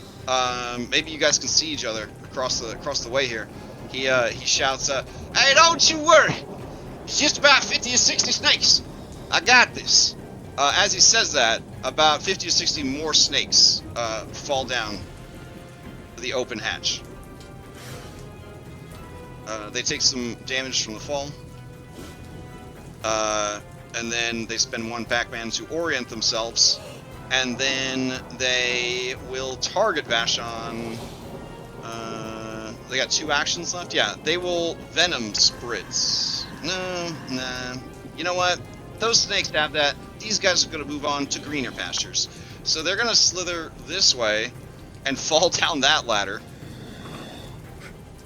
into a different part of the ship. A ship full of... snakes and ladders. Oh, I was not expecting that. Alright. And then they take more damage, and then they right themselves from that fall. And then they're good to go. Actually, they wouldn't take any damage because they would resist that bludgeoning. Nice. Okay. So that's them. That brings us to Patient Nolby, who is just going to guard the engine against possible malady, guarding the engine against possible malady. Lucky Lanks. Alright, Lucky Lanks is going to move forward and close this door. Now the snakes can't get in. And then he is going to fumble in his pocket for the key. Because, you know, well, I guess he wears it, right? He would wear the key. He will lock the door to the bar. He'll turn around and give everybody a thumbs up. Okay, that's his turn. Alright, out here, I'll roll to see which door they open. Even is right, odd is left. Oh man, your engine guys are really lucking out here. So Bella, the door behind you is just forced open and a flood of snakes comes out into your space, but that is all 3 of their Pac-Mans. Okay. Alright. Short-sighted Viper Swarm. It's really sad. Like, he goes to try to get to the door, can't get to the door, but somebody left the door to these stairs open, so it's gonna go up these stairs. Because swarms can go and be smaller, as small as their smallest part. So it's gonna head on upstairs, and that'll be its turn. They all get into single file line and just follow the lead. Right? Yeah.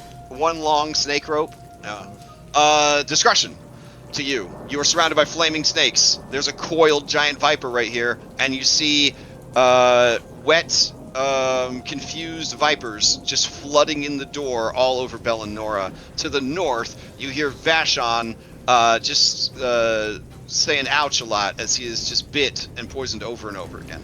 What do you do? Okay. Well, don't really need to tumble because you can just move through swarms.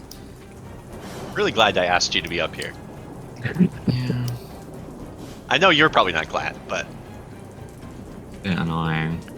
Well, just that I decided to go back into this normal form. I should have listened to my heart. I'll turn into a dragon as an action. Okay. So you werewolf Hulk just out of your nice clothes Yeah. again. All right. Got ordinary clothes. I'm not wearing the fine ones, fortunately. Is there an action for the transform? Oh, change shape. Whoa. Okay, I see why you don't usually post it. Oh my god. So concentration, dragon, polymorph. So if you're a barbarian and you rage before you transform, you can't transform into a dragon because you can't do. Yes. Oh wow. No raging dragons. Yeah. That's weird. Okay. I'm not gonna take precision damage anyway, but that's fine. I will breathe lightning. Is this place like a place where I wouldn't want to breathe lightning, you know? Made of metal that you're standing on, and then. Yeah. But like, is the air like with gas? I guess it's already fire on the snake. Yeah, it should be fine. The It should be snake's fine. already Yeah. on fire. Exactly. Dragon breath. All right. Dragon breath, dragon electricity, and where are you? Who are you shooting with it? Swarm? Just this one swarm. All Yeah. right. Beautiful. All right. They have to make a reflex save. Yes. All right. Well. Okay. They crush it. That's my turn. Shit. All right. The Catron, last turn of the day. What do you do? Do you stay here in the flight deck? Do you go to try and help somewhere else on the ship? Do I hear any distress nearby? I mean, other than Jeremy was shouting, the bullet was shot, and then you could see from where you're standing that Lucky closed and locked the door to the bar. Yeah. So it seems like this floor is, for this round, locked down. Okay. I guess I'm just gonna raise my shield and ready a strike. Or Okay. ready to close the door once they get in here.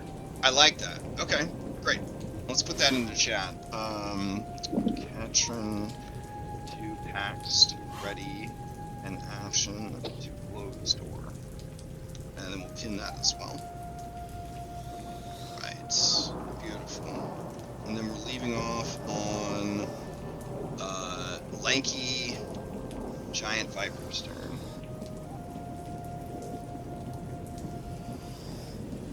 Alright, in that. And then. No, Vashon gets to go, doesn't he? Oh, sorry, it was invisible. There we go. Oh, okay. Yeah. Sorry. Not so much invisible, I kind of. More snakes. Yeah. There's more. There's a lot of snakes in this encounter. Snakes. We're very far apart from each other. In that one, and then we're good. Alright, so we'll turn this off, and turn off these snake sounds, and turn off these storm sounds. and we should have learned from the lesson of that immediate battle that we just did. Just stayed together on the ship. Right, but then like.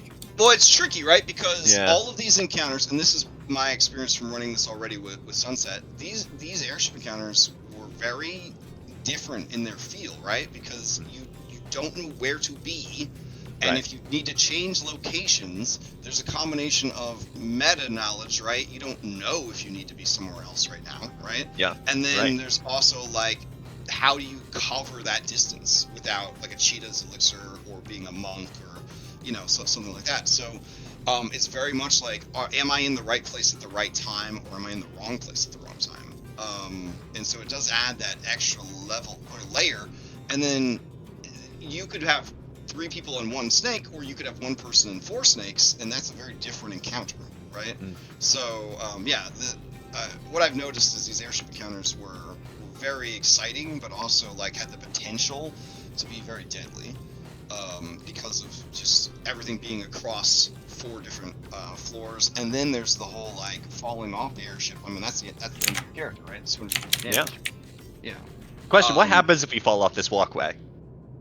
Okay, so the walkway that there is like the interior air sacs, right? So the Zeppelin balloon is actually a thin like aluminum shell. These are all the actual air balloons inside of it, right? Because it's not just one big balloon. That would be silly. Yeah. So you fall off and you just kind of bounce like on these, like the little little. Okay. Yeah, it's a bounce house. It's a bounce house. Yeah, it's exactly. It is a bounce house covered in ropes. So you can't like fall outside of the giant eggshell that you're inside, right? You would just be like stuck moving slowly or bouncing around. Now these walkways out here. Yeah. That's gonna be, that's tough. But otherwise you should be okay. Whew. Okay, so good game, good times. We will continue this next week. Yes, right? There's no holidays or anything getting in the way of our game, so that's good. Announcements. We're gonna play some Pirates from like 1 p.m. to 1 a.m. That's my plan. I don't know how long Larry's gonna be sailing with me, but we're gonna be setting sail. If you're interested in trying out the game, we got a bunch of people in a guild, and it should be fun. If not, go fight bugs for democracy. That's fine too. There's no new things that I know about going on the server. I know that Cyberpunk is ending soon, so if you just wanted to tune in for the dramatic finale, that's on Tuesday nights, where the VOD goes up randomly onto our YouTube channel. If you are a DM who has been following our games, there is now an official B-Team document for 5e and for Pathfinder 2e. So you guys will be able to soon, TM, begin recruiting NPCs for a B-Team if you would like, and it functions very similar, if not the exact same way, to the B-Teams that you're used to from my D&D games. Poor Patience, she didn't make it. Keep that in mind. Speaking of B-Team, aren't we going to bring Roxy on this? I just realized we haven't seen Roxy. Yes, Roxy was supposed to be out here. We will say that Roxy has been snoozing under the bed. Yeah, here you go. Roxy's the saboteur. Roxy and Stax are just snoozing in the bed together. Oh yeah, and when she woke up under the bed and found Stax was sleeping in the bed, she's now curled up on top of Stack, which is rough because even though she's a small creature, she weighs about 100-something pounds because she's a dirt dragon. So he's just slowly being compressed to death. I'm going to say that even though she has a flight speed, as a dirt and ground-based dragon, she's actually airsick right now. That's where she's been. Oh, that explains it. Yeah, they didn't want to. Yeah, there's just a bunch of really fertile pot soil or under this bed where she's been kind of barfing every once in a while, and then just sort of like sleeping in her own dirt barf, just having the worst time, All right, sounds good. So I hope everybody enjoys their weekend, has a good week. Does anyone have any announcements before we adjourn? Hey, all right. Only that people should come play Sea of Thieves with us. It's gonna be a lot of fun. Or at least farm those fanspo points today, guys. 12 hours. You could be the next Scottrick. When are you guys doing that? In 49 minutes. In 49 minutes, we're gonna be streaming. Then go eat and put on a diaper. Yeah. Whoa. I don't think anyone's gonna be the next Scottrick. That's just too lofty of a goal. But if you at least want to chase and be the second, sure. We might even do a giveaway. We might even do a giveaway at some point. Maybe give away a copy of the game or something like that we're playing. I don't know. We'll see how it goes. But yeah, it's a great opportunity for us because everyone that watches the Sea of Thieves stream this weekend, the company is like Rare. They're tracking that stuff, and if they meet certain like marks, like everyone that's playing gets like buffs and bonuses. So the more people that are streaming the game and the more people that are watching the streams, the more benefits to the people that are playing the game. So we're going to be doing our part by streaming, and hopefully I don't embarrass myself too much because I'm not the best at that game. So, is it a free weekend or is it discounted? I have no idea. It's free on Game Pass, though. yeah. So if you have Game Pass, it's free. Yeah, I have think Game when I Pass, checked on looked it, it at was yeah. Yeah. And Alright. I think it's like $20 in Steam right It's now. on sale right now? Yeah, so I it's on, think yeah, so. It's on sale. Okay. Is it Alright, well, we get all that sorted out. Oh, we'll ask later. Yeah, it is It is cross-platform. crossplay, and it's going to be on PlayStation at the end of April, so That pretty I- exciting stuff. Yeah. All right. Well, on that note, I'm going to go grab some lunch, put my diaper on, grab some energy drinks, and get ready to sail the seas. And next shit, week, I gotta go to we'll the liquor continue store. Our snakes on an airship. Right, later. All right. Hell Thanks yeah! for running. So excited. That was great session. Thank you. Thanks for everyone for tuning in. Catch you next time on Snakes on the Airplane. Airship.